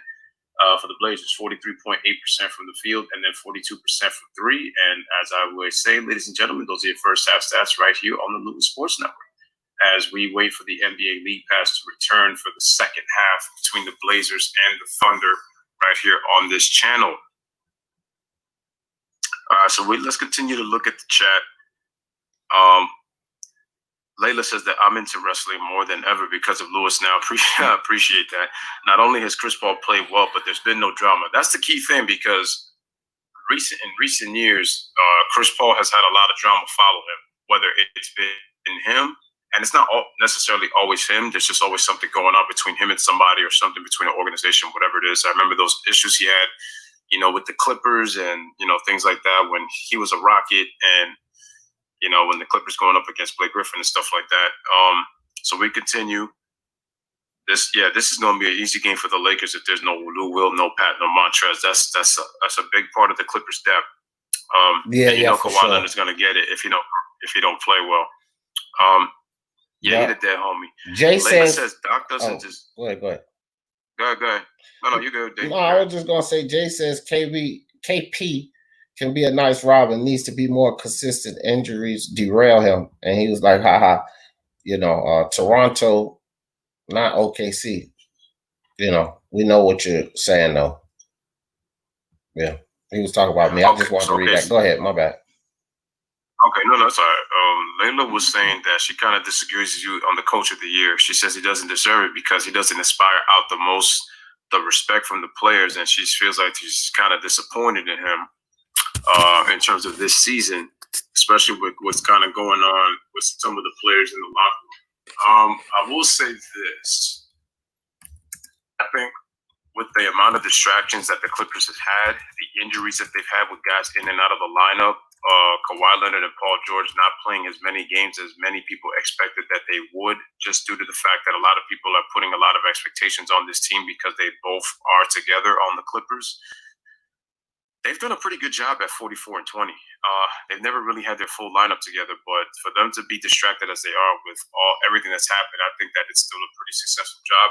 I just got to give the nod to Nick Nurse, because the fact that he lost Kawhi Leonard and people thought Siakam wasn't going to be as good because he's not there, and for Siakam to step up and average damn near 25 points a game this year, and the Raptors, like I said before, they're at a better pace this year than they were last year with Kawhi and Danny Green. I think speaks volumes to his coaching, and the players all playing well. So let me just continue to go around in the chat. Karam says, wait, Doc forced Kawhi to play those final minutes with that third team. Apparently, Doc and Kawhi are at odds. I think Doc does not like what he's seeing from Kawhi Leonard. That's probably it. Karam says, I'm not playing around when Thunder coach could be scary in the future. Man, the West better watch out. Yeah. Layla says, plus, I'm tiny, so I got to have that height adjustment. Pat Bev is perfect. Walking dead. Raduni says, Nick is by far the best coach because of all the injuries. That's right. Toronto was also an injured team, but still had the third best record of the season. Yeah, but so was 16. My bad, look, but so was OKC. I mean, the Clippers, bro. They was banged up, bro. Shamit went down. Paul George and Kawhi been injured the whole season.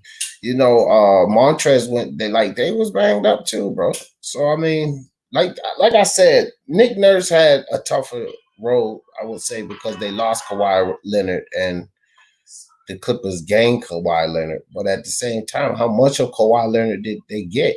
And that's why I say that we can't really call him the best because he ain't on the floor enough. So how much did they actually get? Mm-hmm. But I do agree with Ron when he says this, man. Well, with everything that's going on with the Clippers, yeah, Doc is going to have to really show his coaching chops now. That's true. So we're going to have to wait and see. And, okay, Layla says, Layla says, well, since your team is not the Lakers, she likes him already. Okay, so Radudi's got a question for you. CP3 or Ja Morant, who has the most impact on his team? Ja Morant has definitely been impactful this season for the Grizzlies. I did not expect them to do. I expected them to have a good rookie year, but I didn't expect the Grizzlies to be as good as they've been with those young kids. But he's definitely had an impact in this my rookie of the year. But I think Chris Paul, considering that he got traded, people said this is a wash season for the Thunder. They're not going to make the playoffs. This is a lottery team. Chris Paul is just going to play out his contract and do whatever. The Thunder are the 5th seed in the Western Conference. Did not expect that at all. So I think that I would just give it to CP3 at this, not just for the experience factor, but I think both guys have been impactful. I would call it a draw. I would slightly disagree. I actually agree with all of your points, though, about CP3. I agree with actually all of the points you made. But the reason I would call it a draw is because Ja Morant, that team without Ja Morant is not even being discussed. You understand what I'm saying? That kid is simply amazing. And, you know, he's a clear rookie of the year. The only one close to him was Hachimura. Could have been Zion Williamson. He just wasn't healthy enough. But Ja Morant is so important to that team. The fact that these guys are young and they're going to have to build with this guy and his leadership he's showing already, just tremendous. Chris Paul, of course, is next to, I guess, him and Curry, probably the 2 best point guards in the league, the experience and everything that he brings to the team. And just like Lewis said, the fact that they weren't supposed to be in contention and they're sitting where they are now, you got to give them his credit. But I got to call that a rough draw. That's a great question, but I think that they're both equally as important to their teams. So we're back at it, guys. Is your stream back up, Lewis? Right now it's showing the Thunder broadcasters right now, so I don't know if I'm behind or if we're at the same. Yeah, I might be a little bit ahead of you. So Mike Muscala with another 3. So the OKC Thunder come right back out of the locker room, hot as fire where they left off. So Simons with the ball at the top. And inside to Whiteside. Whiteside can't get the handle on the ball. Schroeder brings the ball down. Nice dish inside, but Whiteside comes back down with the block. So nice redemption from Whiteside. He misses the alley-oop, but he comes back down and gets the nice block. Of course, they called the foul. I didn't think they called the foul on that. So Baisley will go to the line for 2, 65-50. Just starting the 3rd quarter here. OKC, hot as they are when they left. Baisley drains the first free throw.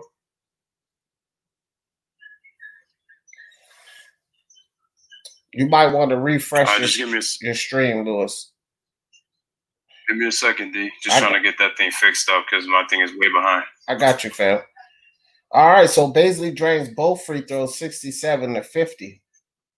And Simon's bringing the ball up. Full court defense by Dort. Nice defense by Dort. And Portland with the step back jump shot missed. Dennis Schroeder with the spin brings the ball down. Dennis Schroeder on the wing drives to the basket, kicks the ball out to Baisley. Baisley over to Roberson. Nice ball movement by OKC all the way back around the court to Schroeder. Schroeder cuts to the basket, floater inside, can't hit. But it's tapped back out by Muscala and a Dort 3-pointer. OKC, everybody's hitting the 3. Looks like Whiteside is grabbing his stomach, a little shaking up on that play. So Trent Jr. brings the ball down. Tight defense by Dort. And that's going to be a reaching foul on Dort. So OKC, man, they have picked up right where they left off, guys. They are killing it behind this 3-point line. Everybody's hitting them. Muscala's hitting them. Baisley's hitting them. Dort's hitting them. Gallinari's hitting them. These guys are on fire. 20-point lead, 70-50. So Simons with the ball, drives down in the hole, gets the ball stolen by Robinson. Robinson takes it coast to coast for the layup, 72-50. 10 minutes left in the 3rd quarter. OKC killing it coming out of the locker room, guys. I think I might have called it right. Looks like Portland cannot get it together. Hassan Whiteside with the ball, gives it off to Gary Trent for the three-pointer, and Trent drains it. Gary Trent is their savior right now. He's the guy to go to. Gary Trent with the 353 to 72. They bring it within 20 points. Dort with another three. OKC is on fire, guys, from behind the three-point line. Dort with another three, 75-53. 9 minutes, 30 seconds left in the third quarter.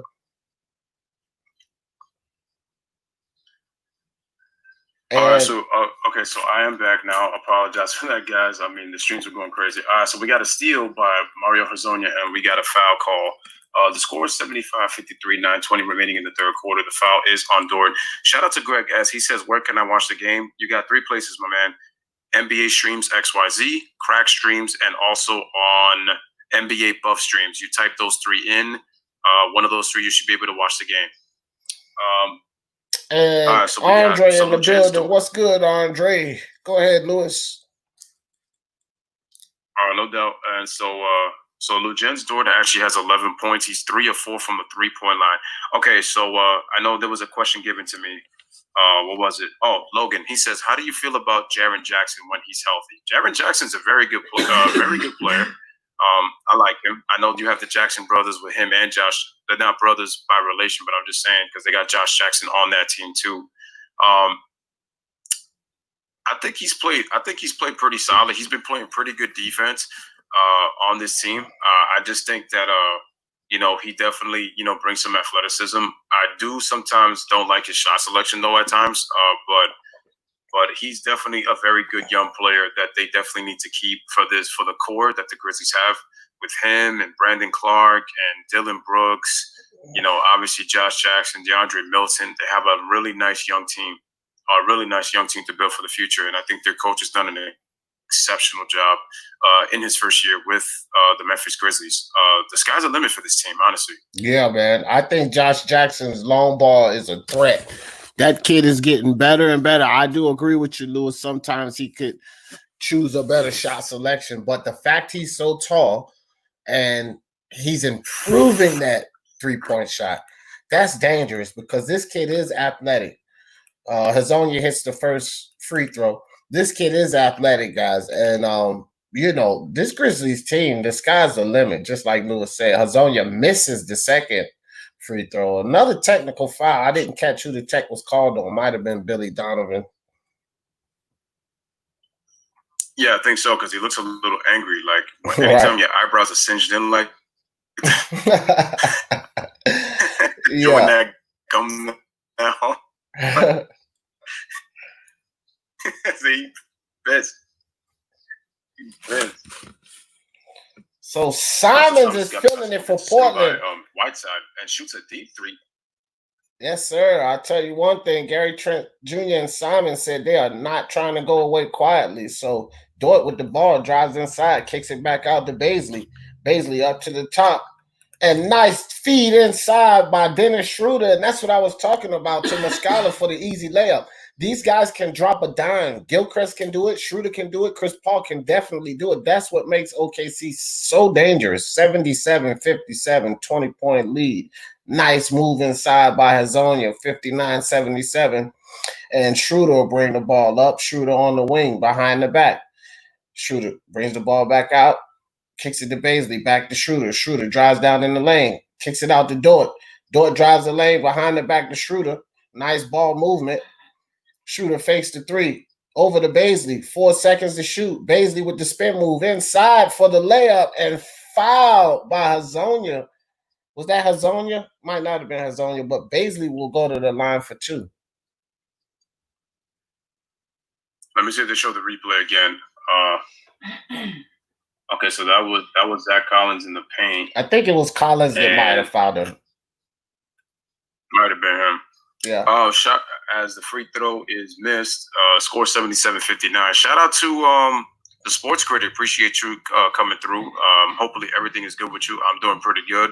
Shout out to Amir. Guys, go subscribe to the Sports Critic channel. He's getting close to 1,000 subs himself. please make sure to go subscribe to his channel, man. He's producing great content. He does the Precision Podcast. I was just there just about 2 weeks ago. A lot of fun, great questions, went with the chat. So make sure to give him some support. All right, so Whiteside gets the offensive rebound, and he draws the foul, scores 77-59. Baisley just missed 2 free throws on the other end of the court that would have actually pushed this lead to 20. But now Whiteside can cut it down to 16, with a couple of free throw opportunities. And that's what I'm talking about right there, Lewis, with Whiteside. You plant your feet and you go up for the dunk, man. What's this little weak finesse move, bro? You're like a 7-footer. You know what I mean? He was inside on both of those guys. You put the ball on the court, plant your feet, and you go up for the dunk. That's what I don't like about Hassan Whiteside. Almost a save there by Gary Trent, but Dort picks it up, takes it coast to coast, left hand, but he can't sink it. Hassan Whiteside rattles the ball around, and Hazonia comes down with it, drives the lane. Hazonia with the reverse move. Nice move by Hazonia. All right, Portland Trailblazers bring it down to 15 points, guys. 7 minutes, 30 seconds left. Schroeder over to Muscala. Muscala gives the ball to Baisley on the wing. Baisley kicks it to Dort. Back over to Schroeder. Schroeder drives with the floater inside off the glass for the score. 79-62.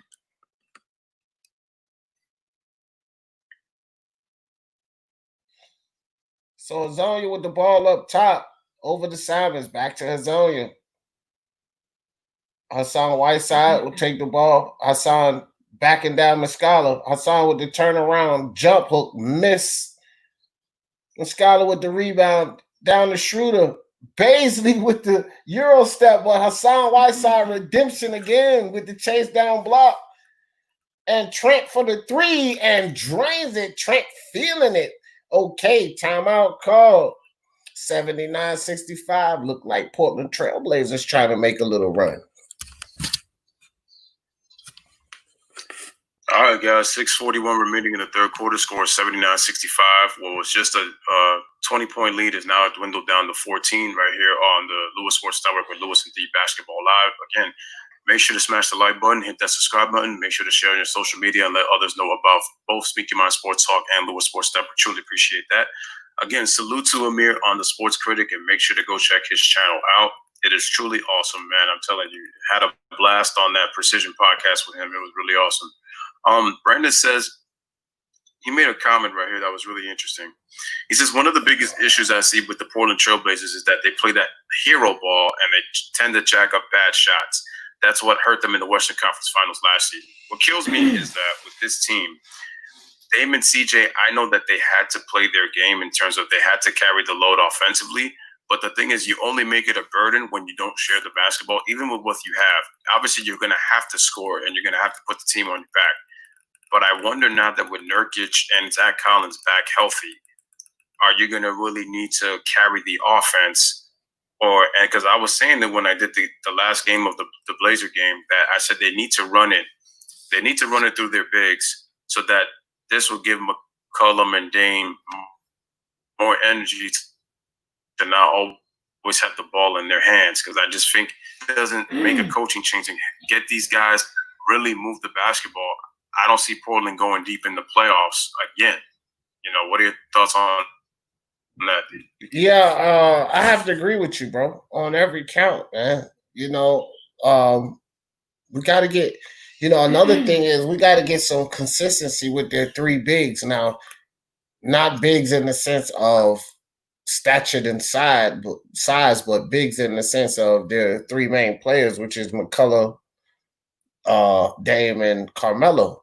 So no, I agree with you, man. Like Portland struggles in the playoffs will continue as I see it this year. I thought things were looking bright for those guys.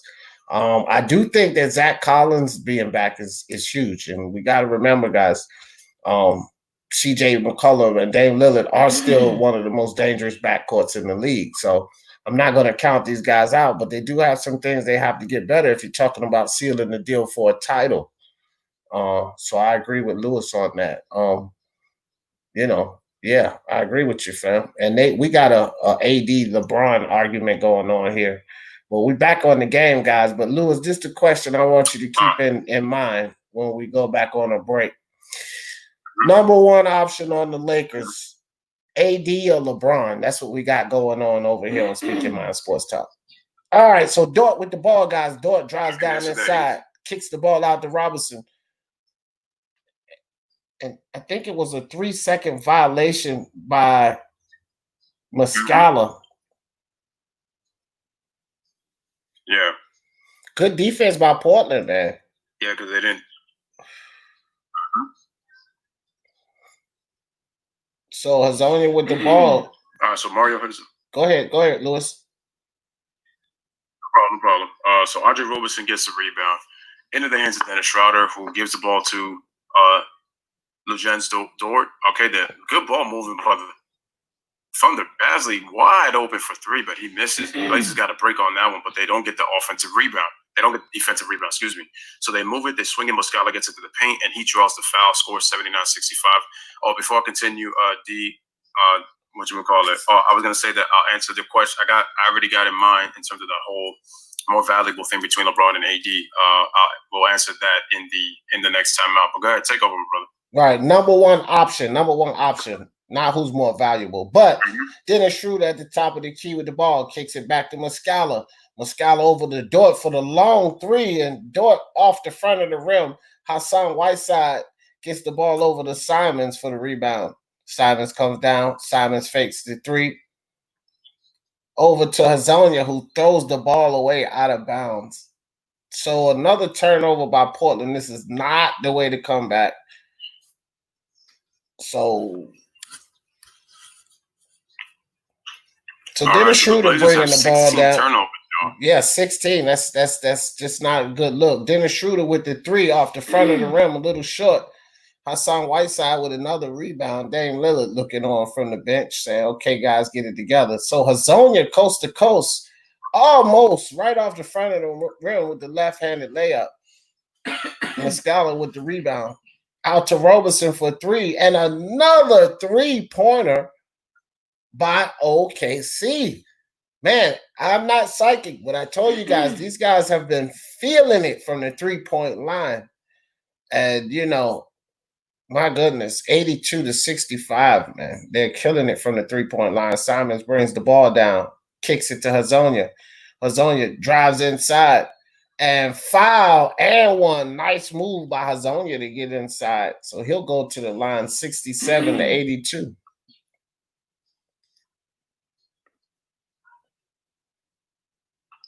Yeah, so my thing.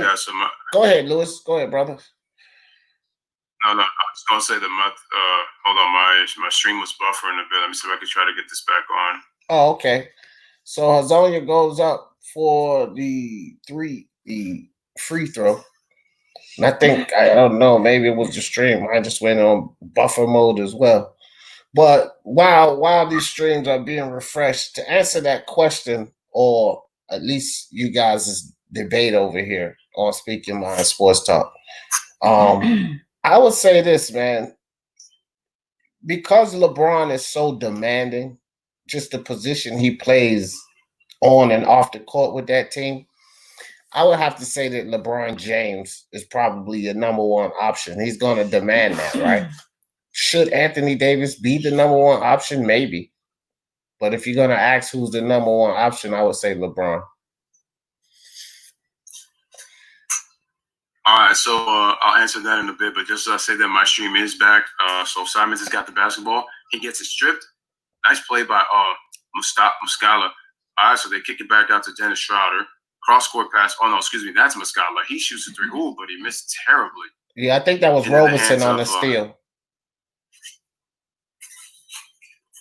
I should know that was okay. So Schroeder gets into the paint. He draws the foul. Wait, that's Muscala. Who was that guy that shot? Yeah, who was that? One Roberson for the steal either. Hey, shout out to C-Time22. Appreciate you. What's good, my guy? Hope everything is good with you, my man. Appreciate you coming to the stream. Appreciate that. Okay, so number one option on the Lakers, LeBron or AD. Before I say that, looks like we got a timeout. So we got 3:46 remaining in the first half. Score is 82-68. Thunder with a 14-point lead here on the Lewis Sports Network basketball with Lewis and D. To answer that question, who's the number one option on the Los Angeles Lakers? Now, I can see the point that LeBron does. He defers to AD a lot. He does defer to AD more, just because AD, you got to give AD his touches because of a dominant player that he is. But I would still say that LeBron is still the number one option because he is the best player. I mean, LeBron has not been the best player this season, but he still is the best player on the team. Just because I'm saying that, because obviously Anthony Davis has put up the numbers, and obviously both of those guys are playing together, as a dominant player. But I would say that the number one option is still LeBron James, especially because he's the most valuable, because of that. So I will still go with LeBron James. I mean, it's kind of close, but the only reason being is because of the fact that LeBron is running the point. He does set guys up. It is his style of play, and because of that, I would still say that LeBron is the number one option, even though he is playing with another player besides him in Anthony Davis. Yeah, and right, Layla, I still think that Bron is still top 5 in the NBA. So I will never give him that kind of disrespect. I still think he's a top 5 player. I don't think he's the best player in the game, like some of his fanboys go crazy about. But again, I will still say that he's a top 5 player in this league. There's no question about that. That I will give LeBron his respect on that. So yeah, no doubt. Nice breakdown. Great breakdown. And I want to let everybody know on Speak Your Mind Sports Talk, everybody listening, we appreciate you. As I got the ticker running down there, Basketball Live with Lewis and D, Speak Your Mind Sports Talk and Lewis Sports Network. Subscribe now, not just to my channel, but both channels, guys, because this is where it's at. Also, I am going to be bringing forth basketball betting. We're going to bring that to the table as well. So for some of you guys that like to play the odds a little bit, I'm going to start breaking that down a little bit when Lewis and I go live and give you the odds before the game. And y'all check me out here, of course, on Basketball Live with Lewis and D, but also on Odds HQ, because that's what we're going to be doing, guys. All right? So just wanted to put that out there, Lewis.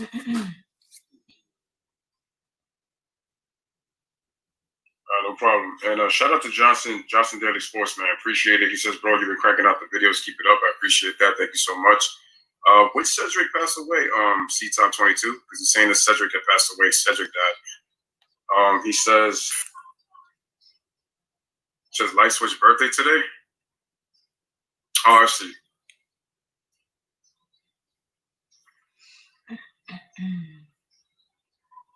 I see. Okay, so that was a joke. I see what you're saying. Okay.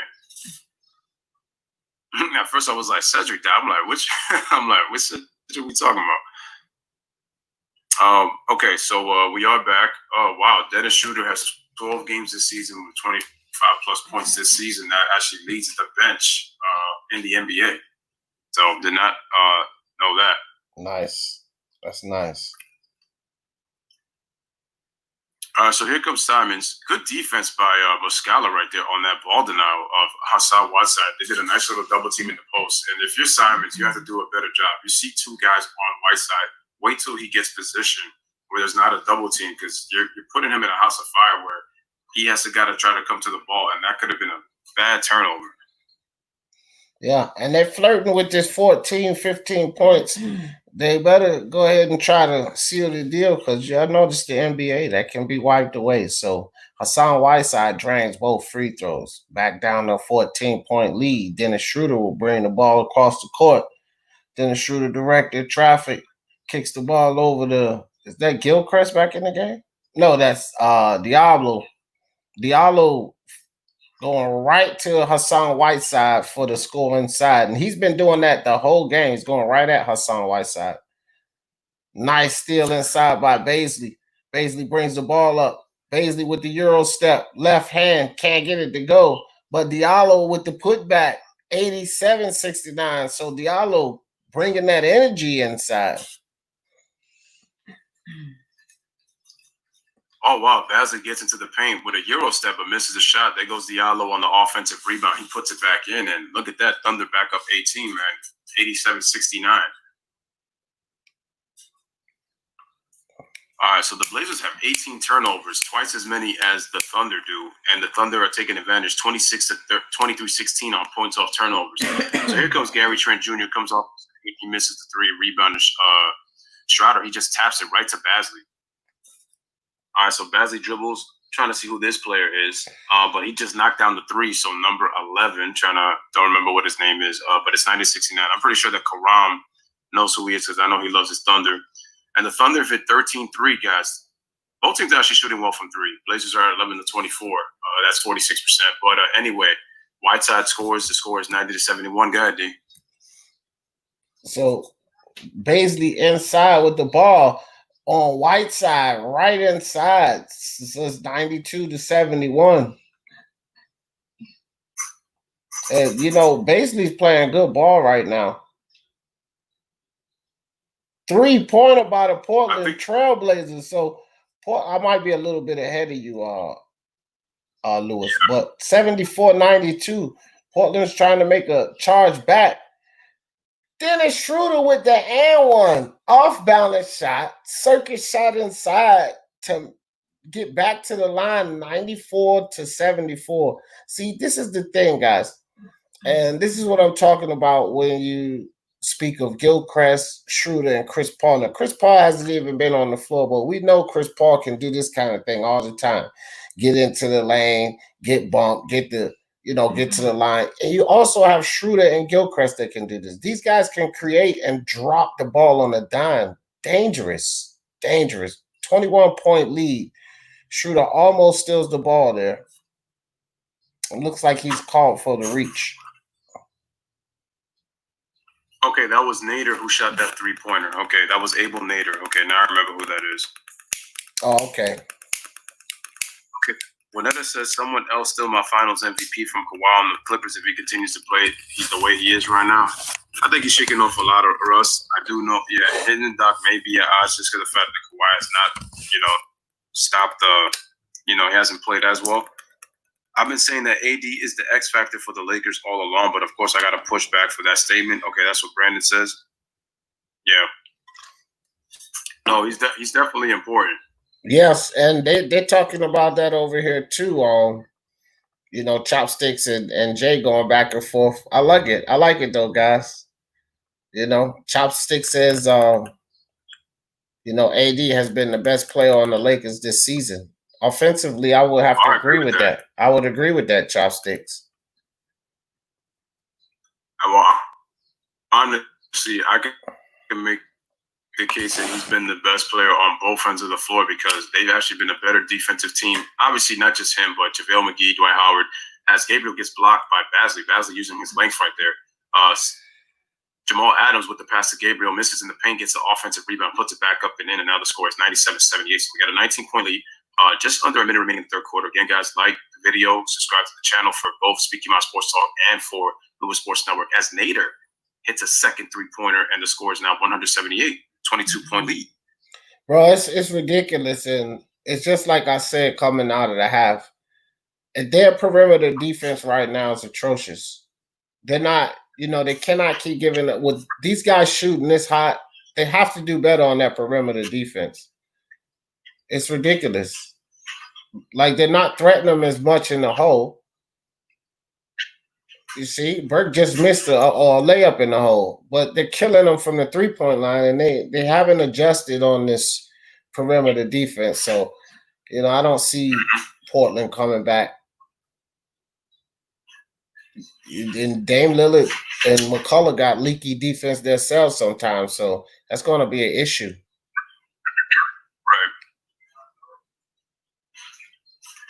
Okay, so shout out to Tachi. He says, what score? The score is 101-78 in favor of OKC, 23-point lead with 17.6 seconds in the third quarter. Layla says, but assist wins MVPs now. Yeah, I have an issue with this whole MVP thing between these two guys. I just think I will answer that in the timeout, but 102-78 is the score. Blazers have the last shot. Here comes Jamal Adams, gets a screen from Gabriel, trying to go around, gets a switch all the way to the basket, and he shoots the right-handed floater, misses Gabriel on the tip, and he can't hit that. And ladies and gentlemen, that is the end of the third quarter. So through three quarters, OKC came out like gangbusters in that third quarter, and they have now a 24-point lead. The score is now 102, and the Blazers 78 through 3. Right here on the Lewis Sports Network as we get ready for the fourth quarter with with basketball with Lewis and D. All right. Yeah, so this whole MVP thing, I think it's getting pretty ridiculous by the media. And what I'm going to say is this. LeBron deserves to be in the conversation because he's that great of a player. The problem that I have is I don't see how a player can lead in 12 statistical categories on your own team. And because LeBron's leading the league in assists, he deserves to get the MVP. See, what the media is doing is that they're pushing LeBron to win this MVP like it's a lifetime achievement award. And I said this before the season started. The reason that they're still pushing this is because I keep saying that MJ is living free in the media's heads. And the reason I say that is because LeBron James is in his 17th season and he's 35 years old. And the fact that he's 35, Jordan was 35 when he won his award as well. And so that's why they're pushing it badly. And the whole issue is what I don't like is they're changing the argument saying that because LeBron played in the weak East and the West for the MVP. And Chris Broussard had to check people today, and he said no. The argument was when LeBron was in the East was the cakewalk that he was getting to the finals. The problem is the media are changing it for the narrative of the MVP. And if you look at what Giannis is doing, they lost Malcolm Brogdon last year, who was 50, 40, 90 for them and averaging 15 points a game. They thought that the Milwaukee Bucks were going to be a lower playoff seed this season. And Giannis has had an even more historic season than he did last year, than his MVP season. He's putting up historic numbers. This is no disrespect to LeBron because LeBron is averaging a near triple-double. And I know Magic was capping for Bron, trying to take all this credit. Little smiley Magic Johnson. But the bottom line is Giannis Antetokounmpo is playing with Chris Middleton, who is no slouch and is having a pretty good season himself and is an all-star. But Chris Middleton is not as dominant as Anthony Davis. And I'm going to close this argument. If you're telling me that Steph Curry and Kevin Durant can't get MVPs because they play with each other, then you have to keep that same energy with LeBron and Anthony Davis. Anthony Davis, to me, should finish second, and I could put LeBron at third for MVP, but Giannis is the clear-cut MVP.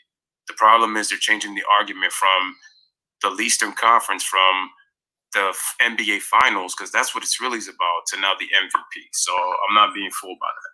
But LeBron is still having a great year. But that's the point that I want to just make. Facts. Right, I agree. Texas boy over here says James Harden MVP. Texas boy in the building. I don't think so, Texas boy, but I hear you though, fam. Texas boy is a Houston Rockets fan. Appreciate you coming through, fam. All right, guys, we are back. So, who was that? That was a turnaround jumper. I didn't even. Trying to see who that player is. I didn't even see who hit that. What's up? We got some. They switched the roster up on us. In there.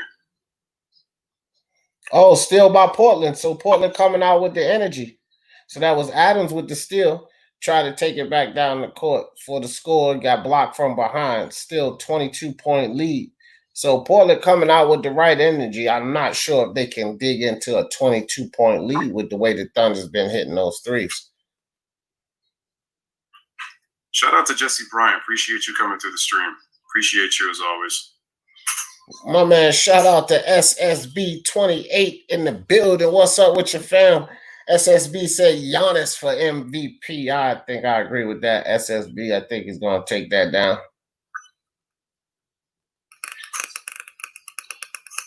And that's facts. All right, so Lujen Dort has got the basketball. Looks like, let me see who is that shooting? Is that, don't even know who that is. Let me just check.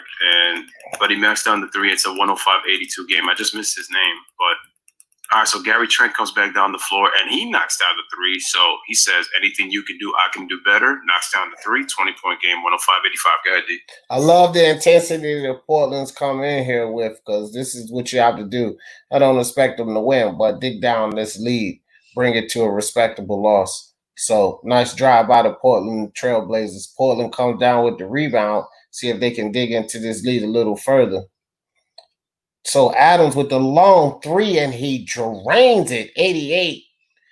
88-105. So that's a good way to dig into that lead. 17-point lead, guys. Dort drives down, kicks it out in the corner for the corner three, and Thunder keeps up the threes. Everybody is taking that turn, hitting threes on the OKC Thunder. Gary Trent step back three, drains it. It's a 3-point show. Wow, what's going on? Glenn Avery in the building. Good to see you back, D. I am glad to be back, Glenn. Appreciate you coming through, fam. All right, guys. So it is a 3-point show. Ball goes inside, nothing doing. Portland comes down with the rebound. Hardy, and he can't hit, but he will go to the line for the free throw. So look, guys, Portland trying to dig into this lead now. Okay, that was Little. Okay, now I recognize him, but I still need to know who's. Okay, that's Diallo. I want to know who that player is. He's number 15 for the Thunder. Okay, so I'll just look him up for real quick. It's been a while since I've checked. Yeah, I had my rosters up, but the thing when it started buffering, I just snatched them down right quick because I didn't know if that was causing it to buffer. I usually keep my rosters up for that purpose. You start getting these guys on the bench, I won't even lie. See, that's one thing too that the fans don't understand. These telecasters, guys, listen, they have all the fancy equipment and doohickeys, and then they have like 10 or 15 people behind the scenes shooting them information. They don't have all of this stuff in their head. Lewis and I, we have a lot of this stuff locked in our head. This is a fact, guys. You can check it out. Do your research on it. These guys, they have teleprompters. They got, each of them have 4 or 5 researchers shooting them informations during the game, and all they have to do is read and say, oh, yeah, that's an interesting point. Lewis and I don't do that. We come off the dome, bring it to you with that reel, that file. Basketball Live with Lewis and D, baby. Subscribe now. Yeah, that's what people don't understand. They got the technology. It's like trying to come up with these players' names off the top of our heads, and we got the info. And the thing with me is, once I see a player, it's like I could call their name without a problem. I just need to know what their name is one time, and then I'm able to call it, how I see it. And then when they get the floor, I mean, that's all it is. I mean, we're pretty much our own teleprompters. That's how we use our brains now. But these guys got to read because they don't pay attention to these guys on a daily basis. They're so focused on the action. It's really hard for them to even really pay attention and notice that really they don't even really say the names like that, like me and D would on just about every single player. And we try to do that when whoever's touching the basketball. And those guys can't really do that when you honestly really think about it. Nah, they couldn't. The fact that we can do that just really shows you, man, how hard me and D work when it comes to this stuff, man. Yes, sir. And my brother Lewis is like myself as well. We do multiple sports, guys. So remember, boxing, MMA, basketball over here. You got wrestling, baseball, football, basketball on Lewis Sport Network. We do multiple sports. We have to do a lot of research. These guys, I'm telling you, I would love to see Stephen A. or Max Kellerman in a debate. I would demolish them, especially Max in boxing. I would demolish Max in a boxing debate. People might not believe that, but I'm telling you, D. Jefferson is vicious. Lewis see me in action. Max don't want it. Listen right now, man. Max Kellerman, listen, I know he loves boxing. You can tell that he loves the sport, but I'm telling you right now, D. Jefferson knows way more boxing than Max does. I've listened to some of Max's points, and I'm like, listen, Max, I know you like boxing, but I could even tell you make sense. Every time I listen to Max talk, I'm like, I could tell D would debunk that.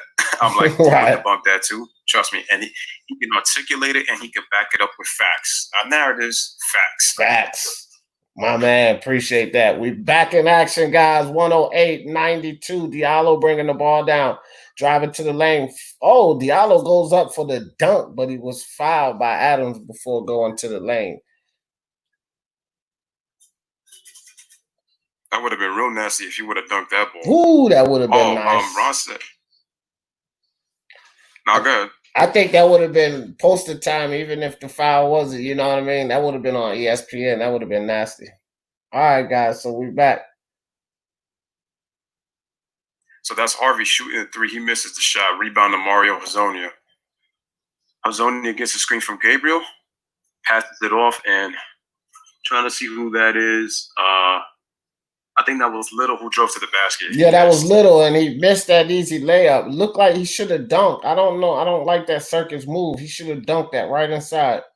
or at least went up strong, he would have pulled a foul. So it's Dennis Schroeder with the ball backing down Gabriel. And I'm sorry, that was Aubrey with backing down Gabriel. He got that blue headband like Schroeder. Mm-hmm.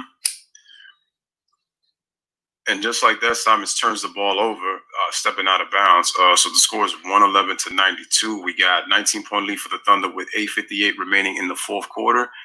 Trying to see who was that other player. I think SYMST is solid, man. He's a solid kid, bro, and he's going to get better and better. Definitely a good backup for Dame or McCollum. All right, so a three-pointer shot, and it is missed. Let me see who shot that ball. Oh, Burton. Okay, Deontay Burton. All right, he got it. Okay. All right, so here comes Adams. He comes back and he shoots a three-pointer, and he swishes that one. And so the Blazers cut the lead 111-95. All right, guys, here we go. They're bringing it back down. And this is what you want to see. Looks like the tides are turning. OKC getting a little cold from outside that arc. Another three-point shot, but they drained this one. Just as I said that, they zip my lips up, drain another three, 114-95. A steal by the OKC Thunder. Cross-court pass. Back out top, another three. Nope, face it, goes inside. Diallo pulls the foul off the glass and one. So it's going to be 116. Diallo goes to the line, back up to 21-point lead, guys. 7:56 left in the game. The Thunder are really flexing their muscles right now. They're moving the ball very well. They're setting good screens, just playing really good basketball right now. I'm telling you, this Thunder team is going to be a scary team in the Western Conference when this bubble returns for the real games and in the playoffs. I'm telling you, teams are not going to want to play this team in the Western Conference. I'm telling you right now. So it looks like Gabriel tried to score the layup, but he draws a foul. I'm sorry, go ahead, dude. No, and indeed, you're right, Lewis. And that's what I was telling. That's what I was saying to you guys before this game started. This is a team that is going to disrupt one of these teams that's expected to go. Trust and believe that, guys. This is a team that could disrupt that. I'm not saying they will, but they could. Because, look, we're looking at second and third team guys right now. We're not looking at all of the main guys. Now, they sprinkle in some of their main guys, but this is their second and third team guys. And, that's significant. If they're playing this well, not only are they playing this well, but they're getting playing time, so they're getting into rhythm. And that's going to matter. This season is shortened, so that's definitely going to matter. And they look really good. I was just going to say real quick that shout out to Brandon Nicholson, man. He just subscribed to your channel at Speak Your Mind Sports Talk. So salute to Brandon for that subscription. Appreciate you, brother. So thank you for subscribing to this channel. Again, guys, like the video and subscribe to both channels, Speak Your Mind and Lewis Sports Network, as SYMST gets into the paint and he scores. So the score is 119-99. Brandon, I appreciate that, my man. You are the man. And, yeah, they're just hot from that three-point line, man. It's getting bad. Like, they're hovering around 20 points, and it's just like a matter of time before they extend that lead. And look at that. Look at that there. Baisley with the Euro step inside for the easy layup. Simon is on fire, man. Listen, Simon and Gary Trent, they're looking good for Portland. I will say that. Simon is on fire. Another three-pointer, 19-point lead. So 121-102, 6:41 remaining, and looks like we got a new. Oh, no, that's Jamal Adams. My bad. Okay, so Nader comes into the game. He checks in for Mahamadou Diallo. Hamadou sits out. Mahamadou Diallo, excuse me. Yeah, Mahamadou Diallo. Hazonia decides to pump fake, gives it to Gabriel, who then gives it to Hazonia. Hazonia shoots a shot. Nice runner right there going left. That's a tough angle to shoot that shot. He scores 121-104. Nice. He did that with an offhand, too. That was nice. All right, so here comes Darius Bazley. Dribbles all the way, gets into the paint. He gets blocked. He's played well. He's got 17 points. Here comes SYMST in transition. goes all the way, takes it strong to the cup, and nice dunk and followed by Little right there on the off. I'm sorry, on Jalen Horde, on the offensive rebound. I forgot that was Jalen Horde. These kids, their hair, man, their hair, it confuses you. I said, yeah, Nader shoots a three and he misses the shot. All right, so here comes Simons, gives it to Hazonia. Hazonia wanted to pull up, but decided not to. He then gives it to Jamal Adams. Jamal Adams decides to take the three, and wow, that rattled in and out. So that ball was going down. Rebound to Nader. Nader goes behind the back, dribbles on Hazonia, gives it up to Harvey. Screen set by Bassett, gives it to Burton. Burton kicks it out. Oh, nice play by Hazonia getting the passing lane. Hazonia with the good speed and dunks it in transition. So it's 121-108. This game is not over, ladies and gentlemen. It's a 13-point game. So the Blazers are slowly creeping themselves back. So we got 5:18 remaining in the fourth quarter, 121-108. Right here on the Lewis Sports Hub with basketball with Lewis and D.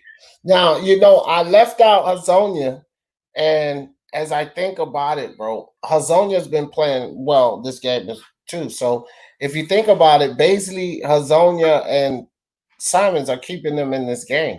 Every time it appears that the OKC Thunder are going to pull away, these guys kick it up a notch and they keep them in the game. So, you know, it's pretty interesting. Those guys are looking good for Portland, but I think the entire unit for the OKC Thunder, in my opinion, they're looking better as a unit. You understand what I'm saying? Hassan Whiteside, he did get a few chase down blocks, and this guy is going to get his blocks on. I think he's averaging 3 or 4 per game, so we're going to see that from him. But outside of that, he's going to the basket weak, and, you know, I'm not really impressed by him. But these 3 guys are keeping their team in it, keeping it interesting.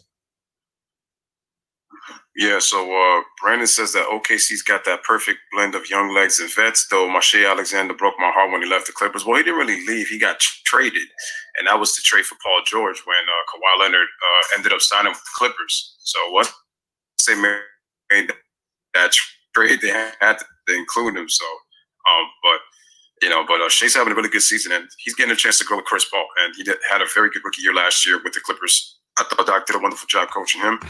But yeah, Ron, Speaking My Sports Talk is the name of Dee's channel. Yeah, I'm telling you, it gives you UFC, boxing, and we do the basketball together. So I'm telling you, it's pretty awesome content. He also the power of the mind, speaks on social issues as well. So like anytime D brings this stuff, man, it just lets you, man. D is just very well.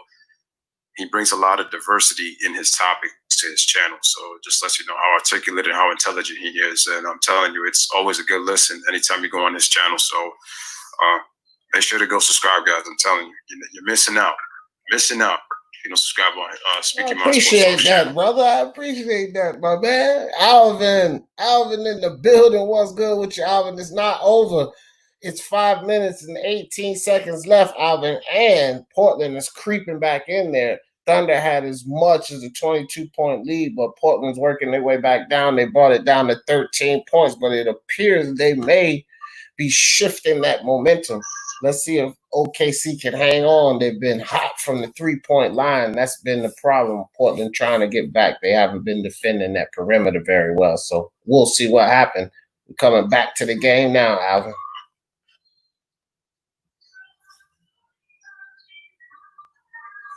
All right, guys. So Dort bringing the ball up, and Dort gives it over.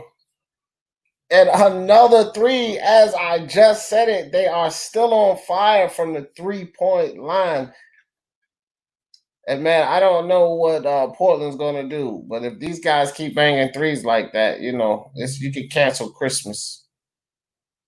Oh, so Hazonia with the long 3 of his own, keeping the guys in there. Keep the score down to 13. Let's go. Burton drives down into the lane, kicks the ball back out. Back behind the line for Baisley. Baisley loses the ball. Nope, it's knocked out by Little. Oh, Horde. I'm sorry, guys. Horde knocks the ball out. 11 seconds on the shot clock. Still OKC ball. OKC with the timeout. Toby Ballin in the building. What's up? He say, what's up, D? Lewis chat. What's up with you, Toby? Appreciate you, fam. So we got a 20-second timeout, guys, and then salute to Toby. 124-111 with I think it was 4:31 remaining in this game. So we got a 13-point game. Game is not over. Shout out to Alvin Arroy. He had asked for the score, so he had mentioned it. It is 124-111. Again, guys, smash the like, hit the subscribe for both channels, man. If you guys have it, OKC against the Portland Trail Blazers, man, giving you basketball content here with Lewis and D. I truly appreciate you guys, man, spending time with us and allowing us to come into your living rooms right here, man, through our YouTube channels, man.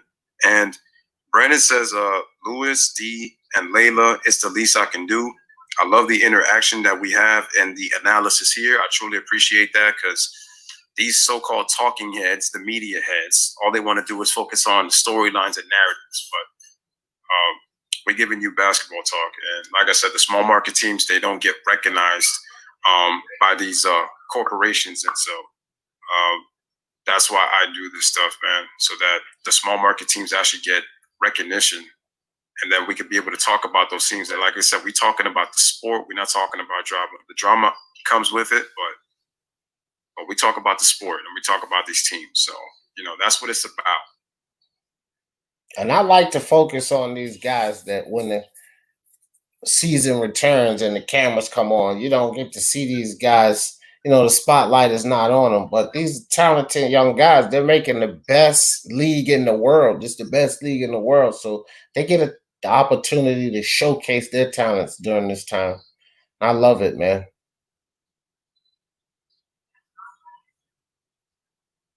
All right, so they're showing the coaches, Terry Stotts and Billy Donovan. Plenty of time for the Blazers to get back in this game. The perimeter defense has not been great, but despite all that, they're within 13, so they got a chance to cut this lead. All right, so we got 4:30 remaining in the fourth quarter. Here comes Jamal Adams. Nice little set of shoes, goes around the screen. Jalen Hoard trying to get position. There he goes. He's got it.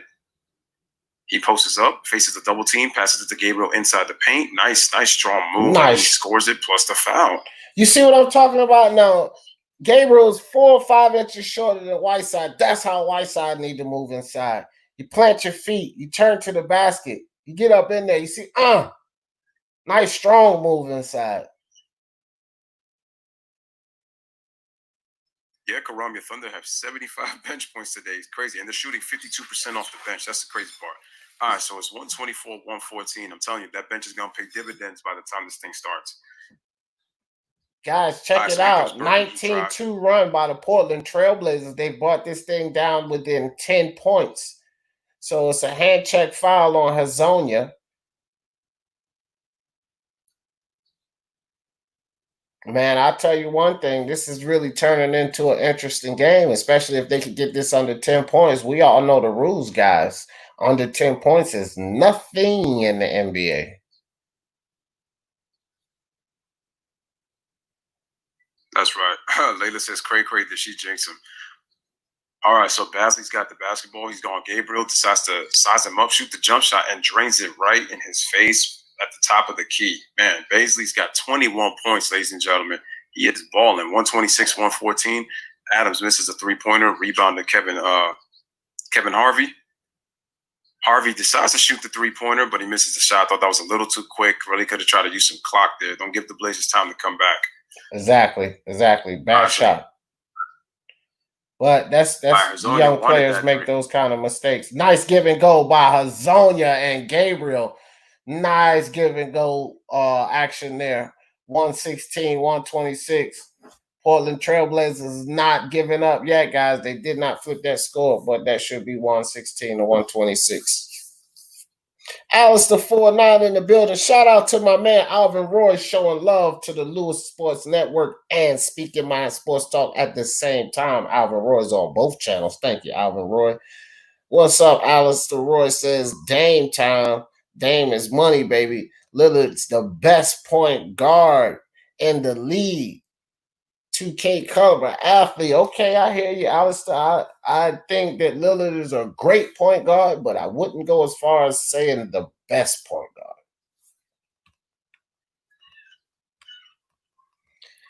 Got two guys that could make that argument in the name of Steph Curry and Chris Paul, Alistair. I think Lewis. Brandon says, I was following the game.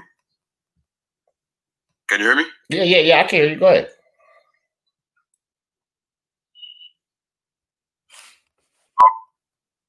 No, I thought there was a misconnection or something where we kind of like interrupted one another. Just wanted to make sure that I wasn't interrupting you. Brandon says that I was following the game 2 years back. He says, I listened to ESPN for a few minutes. It was so bad I had to say to myself, there's got to be another alternative. Well, sir, you've come to the right place, man. Yeah, we're going to give you the facts, not chop it up, man. I got to tell you, it was work. Oh, man, so...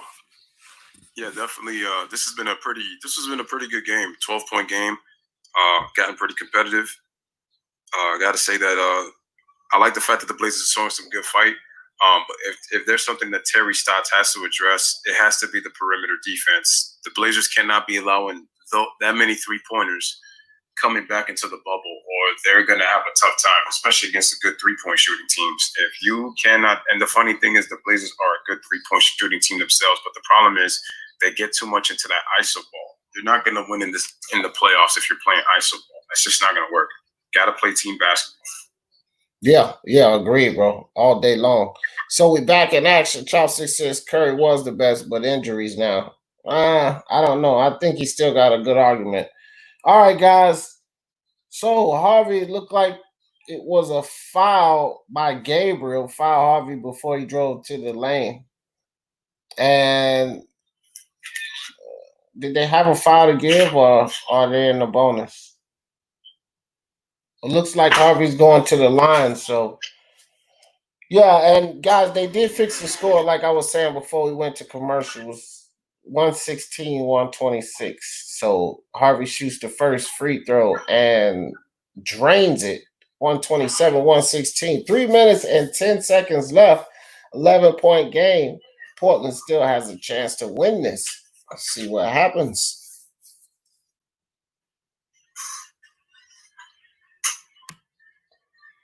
Chopstick says Lillard is slowing down himself, and so has Westbrook. Yeah, Lillard. I don't know, man. Lillard looking good, but I don't think he's the best. I still say Curry or Chris Paul. So a lob attempt, but nice hand inside by Harvey. And Harvey throws the ball away, tries to get it to Burton down. Burton cut to the basket, but a little early on that entry pass, got away from Burton. So Adams will bring the ball down right under 3 minutes. Hazonia with the ball. Hazonia feints the three, dribbles inside, gets the ball to Gabriel. Gabriel turns into the basket, back out to Hazonia.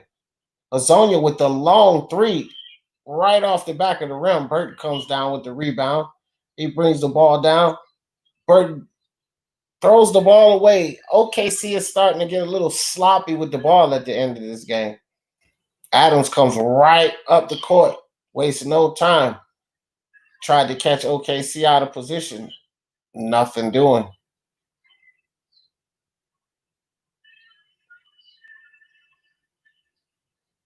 So nice move inside, and he missed, but looks like Little comes and get the rebound, cleans it up. 118, 128, and one. Little go to the line. Or is that Horde? Sorry, that's Horde. I don't know why I keep those dreads, man. I keep calling him Little.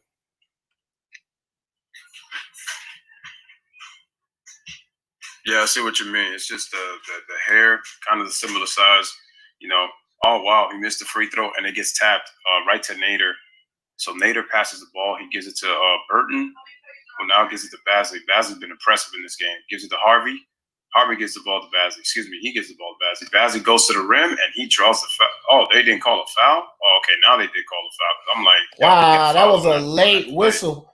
I don't know. See, you know why that whistle was so late? Because it was hard to tell if that was a offensive or a defensive foul.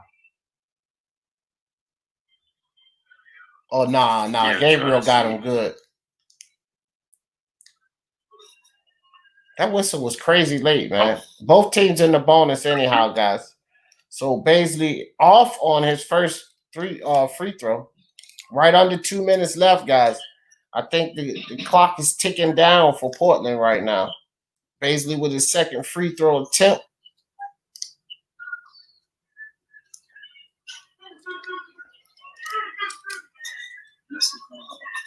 So basically, drains the second. Go ahead, Lewis.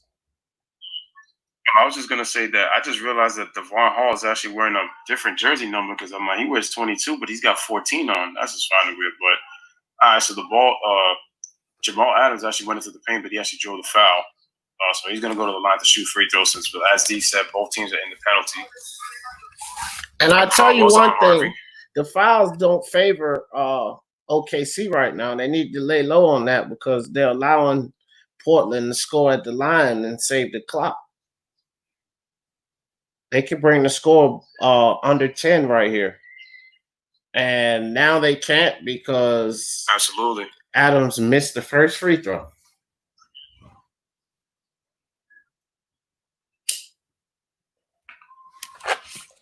Shout out to my man Toby Ballin supporting both Lewis Sports Network and Speak Your Mind Sports Talk at the same time. Shout out to you, my man.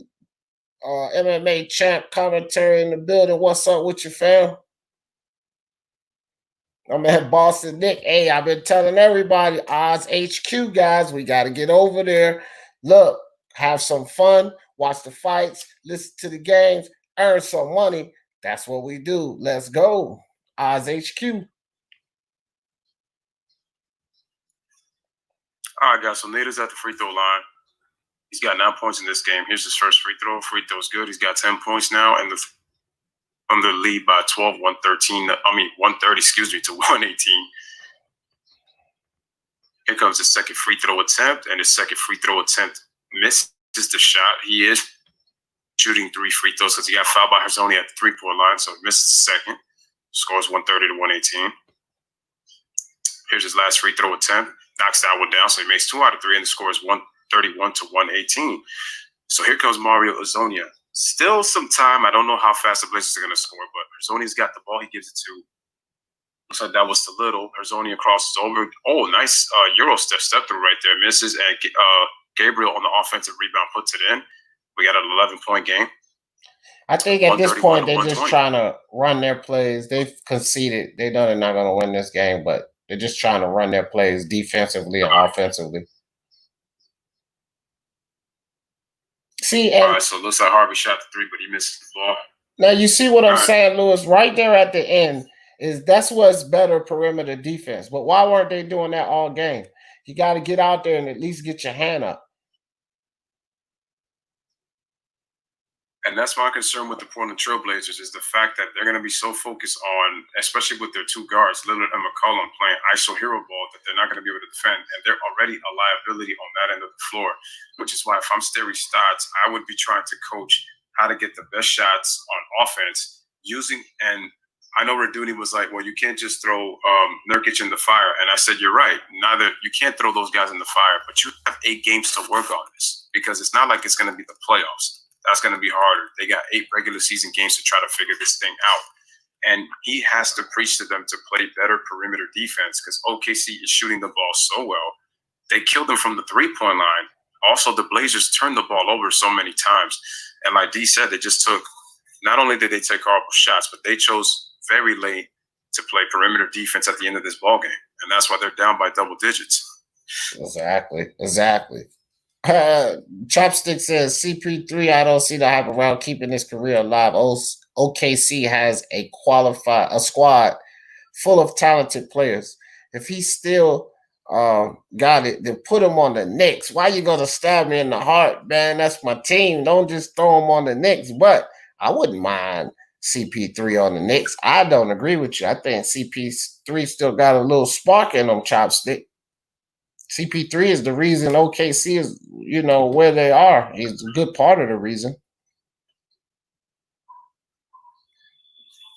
I like CP3. I just think his age and his contract is an issue for me at this point. In terms of culture, I think he could definitely change the culture because he's a very good leader. But I just think with the contract and his age and my worry with the injuries is why I would stay away from CP3. All right, ladies and gentlemen. So this game is over. Salute to everybody in the chat. OKC, shout out to Karam. I know he is happy. His Thunder win this last game, 131 to 120. A lot of guys played well for the Thunder. their bench scored, I'm pretty sure, over 80 points, and they shot over 50% from the field in this game. And now that I'm seeing what these young kids can do, the NBA better watch out, man, because I think the Thunder, people better not sleep on this team because they're going to put this team on notice. So, again, final score 131 to 120. Thunder win by 11. Pretty much saw the game. Both teams played hard. I just felt one team played smarter than the other. Yeah, Karam is super cheesing right now, man. Any thoughts you had on the game, D? No, I will say this. I was not impressed by what I saw from Carmelo Anthony. He needs to do better because without Dame and McCollum being on that floor, this guy needs to be the leader. And, he was just off tonight. The perimeter defense, which I was saying, coming into the half, man, they really have to do something about that. Or they're not only going to get burned by teams such as OKC, they're going to get burned by a lot of other teams. You know what I mean? So they're going to have to really tighten up on that perimeter defense. I think that we've seen a better unit performance from OKC this scrimmage. Their unit performed better. Individually, I was impressed with Hazonia, Simons, and oh gosh, what was the last guy? Gary Trent. Trent, yeah, Gary Trent. Those guys, they look really good. So, it's some positive for both teams. And like I said, if we keep in perspective that this is without their starters and we're looking at the second and third teams and what they can bring going into the playoffs, I think overall, both teams did a decent job. They got to just do something about that perimeter defense. That's all. Because, those guys are going to have to step up the perimeter defense because McCollum and Dame's not going to do it. So it's going to be you guys' responsibility. We don't need you guys in there for the offense. So they're going to have to, he's going to have to work with those guys and, keeping them focused on guarding that line out there. Yeah, which is why I said that the Blazers have a couple of concerns that they need to address. And like I said, Nurkic and Collins obviously have to work their ways into basketball shape, but I think that they need to run their plays through them because of the fact that they're physical bigs. And Zach Collins can stretch the floor. Nurkic can occasionally shoot the three. Hassan Whiteside is going to have to play like a beast. He cannot play this soft, especially when he had mentioned about that play that Gabriel did when he slid himself into the paint. Even with a player that was 4 inches taller than him, he got himself in there, put himself a grown man move, and then got himself into the basket and laid it up. And Whiteside is going to have to be tenacious. The Blazers are they're 10th. They're a top 10 rebounding team. When you put Whiteside, Nurkic, and you put Zach Collins, they have to do a much better job with their perimeter defense. So if you're Damian Lillard and CJ McCollum, I need you guys to try to develop some IQ. Terry Stotts, you need to better coach. You need to do a better job coaching this team. Because the thing is, when you look at their team, a team like the Lakers, they can give the Lakers problems. But the key is going to be, like I said, Terry Stotts is going to have to be a better coach. And they're going to have to run their plays. No more ISO ball. No more jacking up threes. Just try to play team basketball. Really try to have the Lakers guessing. And you can see your offense could be very successful because you have the bigs now to match the physicality of the Lakers bigs with AD, JaVale McGee, and Dwight Howard. Especially because you have two bigs that can stretch the floor. So you can take them out of the paint, which would give more spacing for Lillard and McCollum to actually drive. So I'm hoping that Dame doesn't settle, for the three-point shot. But real quickly, guys, before D decides to have any closing thoughts or anything like that, I just want to go check the scoreboards really quick on other teams in the league. Boston and Houston is the last game currently going on, so Boston leads 13-12 right now. Dallas and Philadelphia actually play at 8:30. We have Memphis and Miami. Memphis beat Miami 123-110 earlier. Phoenix beat Toronto 117-106. Indiana loses San Antonio 118-111. And our game that we just did between OKC and Portland score was 131-120. And I mean, I would go into the stats, but the only thing is that pretty much what really destroyed this game were the turnovers by Portland, the three-point shooting of OKC, and their bench just played very, very, very well. I was very impressed with Darius Bazley. He had 21 points. He actually led all scorers for OKC coming off the bench, so he played very well. Dennis Schroeder played well. I was very impressed with OKC. Obviously, it's just scrimmage, but I think the fact that they played this well gives Billy Donovan something to look forward to for when he's actually getting a set rotation for the next 8 games when OKC plays on Friday. But again, man, salute to everybody in the chat. You guys have been unbelievably awesome as always. Toby, shout out to Malaya. Appreciate you. Malaya says, I'm not a Thunder fan or Trailblazers fan, but I'm here to purport. Appreciate that. Again, guys, make sure to like the video. Make sure to subscribe to both channels. Toby says, I'm going to hit the like for the kids channel from the kids channel minute. All right. Karam says that you have to give Billy Donovan an extension. Billy Donovan was getting a lot of question marks as a coach, but I think the fact that he doesn't have players who the organization doesn't have to cater to anymore, I think we're really starting to see the real Billy Donovan where he gets to implement to coach the team the way that he was expected to when they first hired him, and he's done an unbelievable job. So I think he deserves, his extension with the OKC Thunder. Now it's just a matter of building around Gilgeous-Alexander because I think he's the future of this franchise. Yeah, no doubt. No doubt. I agree. Jordan just stepped in the building. He said, D. Jefferson, what's up? He said, your boy Lewis has been putting in the work on the B-ball wise. Really happy for him. Hell yeah, my man Lewis been putting in the work. That's what he do, put in that work. And Lewis hit that 1,000 mark. And look, man, Lewis and I talked about this at 500. We talked about this. We said y'all gonna see Lewis and D with over 1,000. We talked about this at 200. We've been growing together. And my man Lewis has been putting in extreme work, and it pays off. And, congratulations to him. Lewis is the man. I've been telling you guys, get over the Lewis Sports Network. If you like basketball, you got to get over there. If I'm subscribed, you got to subscribe.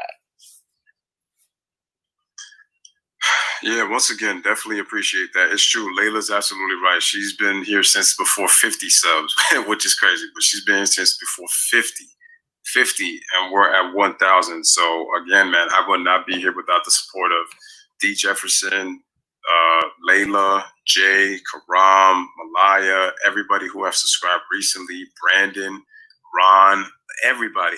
There's like too many of you guys to name, but it's like, but everybody. I was just at RB's channel last night, man, and he was even giving me congratulations as well on the 1,000 when I called in about the whole Bomani Jones, Steph Curry, which I'm actually going to do a video on. So we're going to talk about. We're definitely going to have a video about that one. Try to hear some people's thoughts on that one. So that's gonna be cool. And Layla says, Karam says he's ready to go for Saturday afternoon, and Karam says Thunder up. He's ready for Saturday afternoon. I know Malai said that he's ready for that Pelicans game because he is a Pelicans fan. So Layla says Lewis and I did lives with just me and him, and we were still lit. Absolutely, that's what it is, man. We just keep it positive. That's it. Even if there's a few people, I say, let me just run it. I don't shut it down. I don't get discouraged. I said, man, some people are going to be watching, and it's like, And speaking my sports talk, I mean, what can we say about him? Like the grind that he's been putting in with the boxing, the UFC, the basketball, the power of the mind. I said, as sick as D is, man, he tries to be there for everybody as much as he can, man. And again, salute to you, my brother, on the 1,000. I'm just glad that both me and you could actually have this 1,000, together. We can actually share it live with everybody who has supported. And salute to everybody on this channel that's speaking my sports talk as well. And appreciate you guys here, man, on the Lewis Sports Network, man. I'm continuing to bring the content. Thursday's game day. So make sure you got your game day faces on because Lewis and D is we're gonna bring that fire, man, on Thursday. For sure. When basketball returns for real. I cannot wait. For real. I cannot wait. And guys, also remember, my guys over there, Oz HQ, remember, I'm going to start working with those guys. So anybody that's interested now, and this is not for everybody, but it's for a lot of people. Sometimes you can make a little bit of money, and I'm going to be bringing you guys the odds and everything. Y'all, I'm on it. Your man D Jefferson is on it. Me and Lewis already got the info for you, so it just only helps us out. We know who's going to win and lose these games. You got to trust Lewis and D on this. Oh, without a doubt. And let me just continue to look at the chat real quick. He says my game face is on. They already know how it is, Toby. Layla says D the Godfather. That's right. And Toby says, Lewis, I've been here since D told me to support. That's right. That's right. That's absolutely right. I remember D saying that. I went to his channel and he told Toby about me. Toby's been supporting every time he gets the opportunity. Logan says, are you streaming any other games today? No, I am not. So no basketball tomorrow, but I will be doing New York Mets against the Boston Red Sox. So it will be baseball. All right. So I know baseball's looking a little shaky. The Marlins are actually not playing until next week because a lot of players are sick right now. They got 17 players on their team with COVID. So because of that, they had to shut their teams down. Philly is not playing. So they don't play till Friday. There's been some good baseball so far. But yeah, I'm gonna come back with the Mets and the Red Sox tomorrow at 7 o'clock. So that should be a good one. The baseball games are not too bad. It's just a little bit longer, especially because it's reactionary, but it's actually more chill doing them. But definitely the basketball is always getting alive, especially trying to go through everybody's comments. And usually when you're doing these, it's a little bit more harder, man, trying to get through because of the fact that so many people are putting in comments, especially because now with the fact that we're both like at 1K, we try to get through everybody.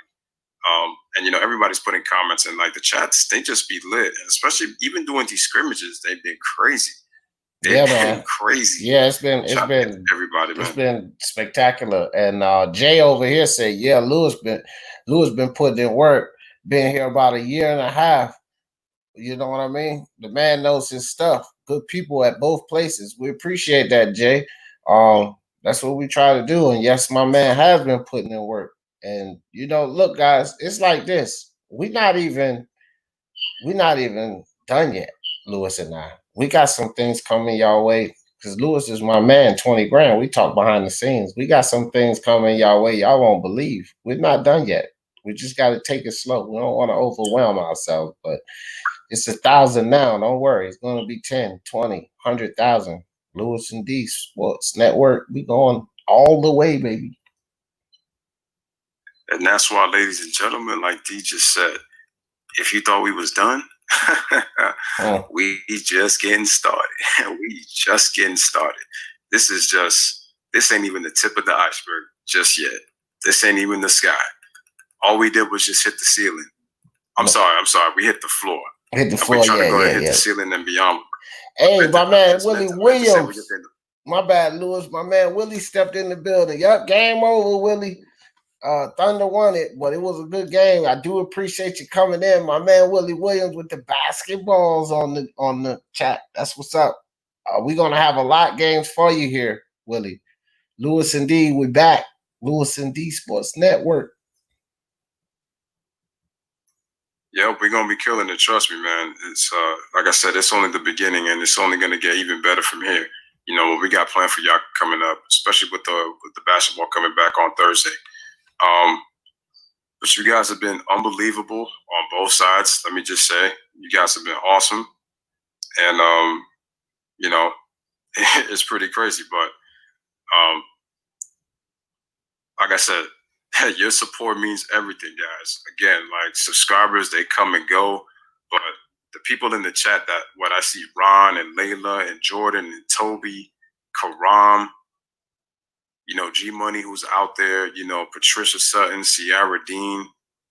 I mean, it goes on and on and on with you guys. Tired of Fools, who I don't see as much, but I saw him in the call yesterday when I called into RB's channel, RB as well, when I was there.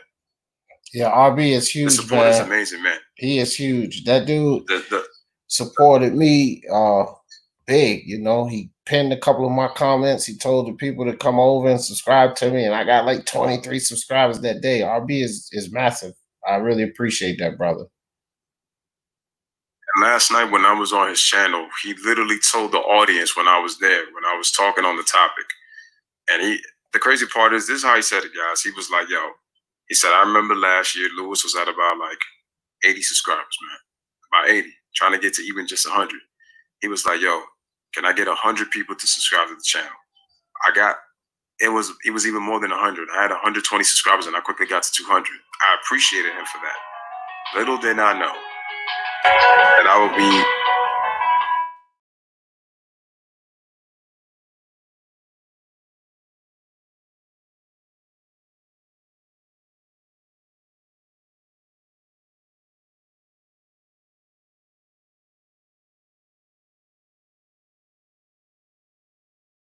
you're trying to get to that magic 1,000, and sometimes it can feel like just real slow. But yo, it's crazy. You know, it's crazy that to this point, you know, we've gotten to where we at, and you know, the fact that I'm, you know, I don't feel accomplished. Like I'm happy that I got here, but it's just like I'm not just done. Just a start, like, bro. You know, there's just so much more to do. Yeah, it's just a start, bro. We got a long way to go, and we love you too, Layla. We love all you guys, man. But you know, we do it for you guys because let me tell you something. Lewis is passionate about this as I am, and when it comes to these sports, you know, people we getting lied to by the media. So Lewis and I, we done with that. We don't want to hear that. We're gonna bring you guys the truth. You come here, you come listen to me in boxing, MMA, basketball. I'm gonna give you the truth about it. Football, basketball, baseball. Lou's gonna give you the truth about it. You know, no disrespect to wrestling. I like wrestling too, but it's a show. But these sports that you need the truth about, we're gonna bring the truth. Not these narratives, not this tomfoolery. We're gonna give you guys the facts on all of these sports. And we love to do it. We love to talk sports. So we're doing it for the pleasure and for you guys. We can't do this without you guys, man. Like, this is a beautiful thing. Lewis and I both started with one or two people listening in the chat. You know, my boxing side started. I'm slow on the basketball side, like, you know, but that's okay. We are going to grow. We are going to grow. And this is what I'm talking about right here, man. Here we go in the comment section, man. Layla says, I remember that night exactly when I was at 80, man. I was, I had inherited her, so I got her as a recruit. And then Ron says, Lou, man, I've been checking you out from the very beginning. It just took me a while to get into the chat, and he doesn't usually do that. And it's crazy because, you know, Ron just came in. I forgot what stream it was, but he just started randomly talking. He said, hey, and stuff like that. He was making some good points. He told me he was rocking with me for like a while, and then he's become a regular, which is just crazy. So I'm glad that I'm doing something right, and just appreciate you. That's right, exactly, Later. That's the motto. Like Drake says in the song, started from the bottom, now we're here. Now we're here. We'll keep on going. And Brandon says, man, we're looking around for other basketball analysis, man. I started with RB the Breakthrough. That's exactly where I started too. That's where I started. Me too. That's where I started. I mean, he was the inspiration. It's crazy. It was a subscriber of his that was the inspiration. Tired of Fools was usually over there, but he was the one that pushed me to do this. So, and I can't thank him enough. Like him and RB, you know, pushing.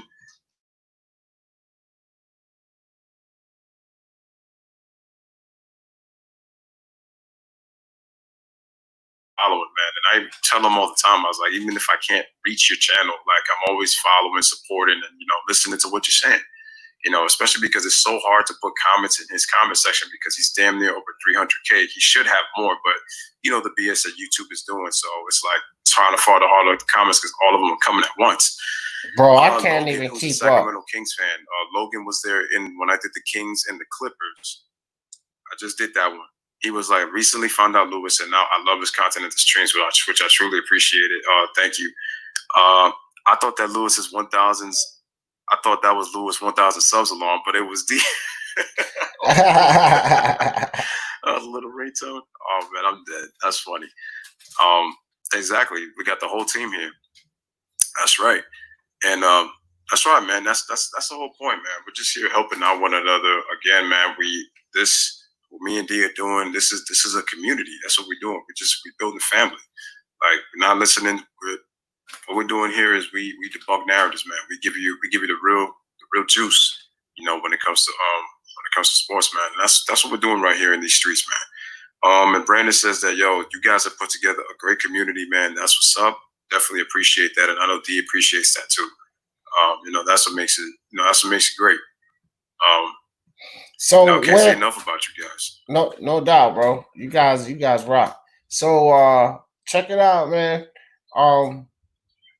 Again, I'm bringing a new element to this. Lewis is always bringing something new to the table, but just for you guys that like to throw a little wages around, I'm gonna start giving you guys some tips and hints on what might be the good bet. But and then of course we're gonna do what Lewis and D does. We're gonna bring you that fire. So I appreciate all you guys coming out. And Lewis, this is not as much for your stream, but for mine. I'm getting ready to shut it down. But appreciate you guys coming out for Lewis and D. We back. We're back. We're gonna bring y'all all the games, all the fire, and y'all know how I always in this thing. For the love of sports, let's talk about it. Peace.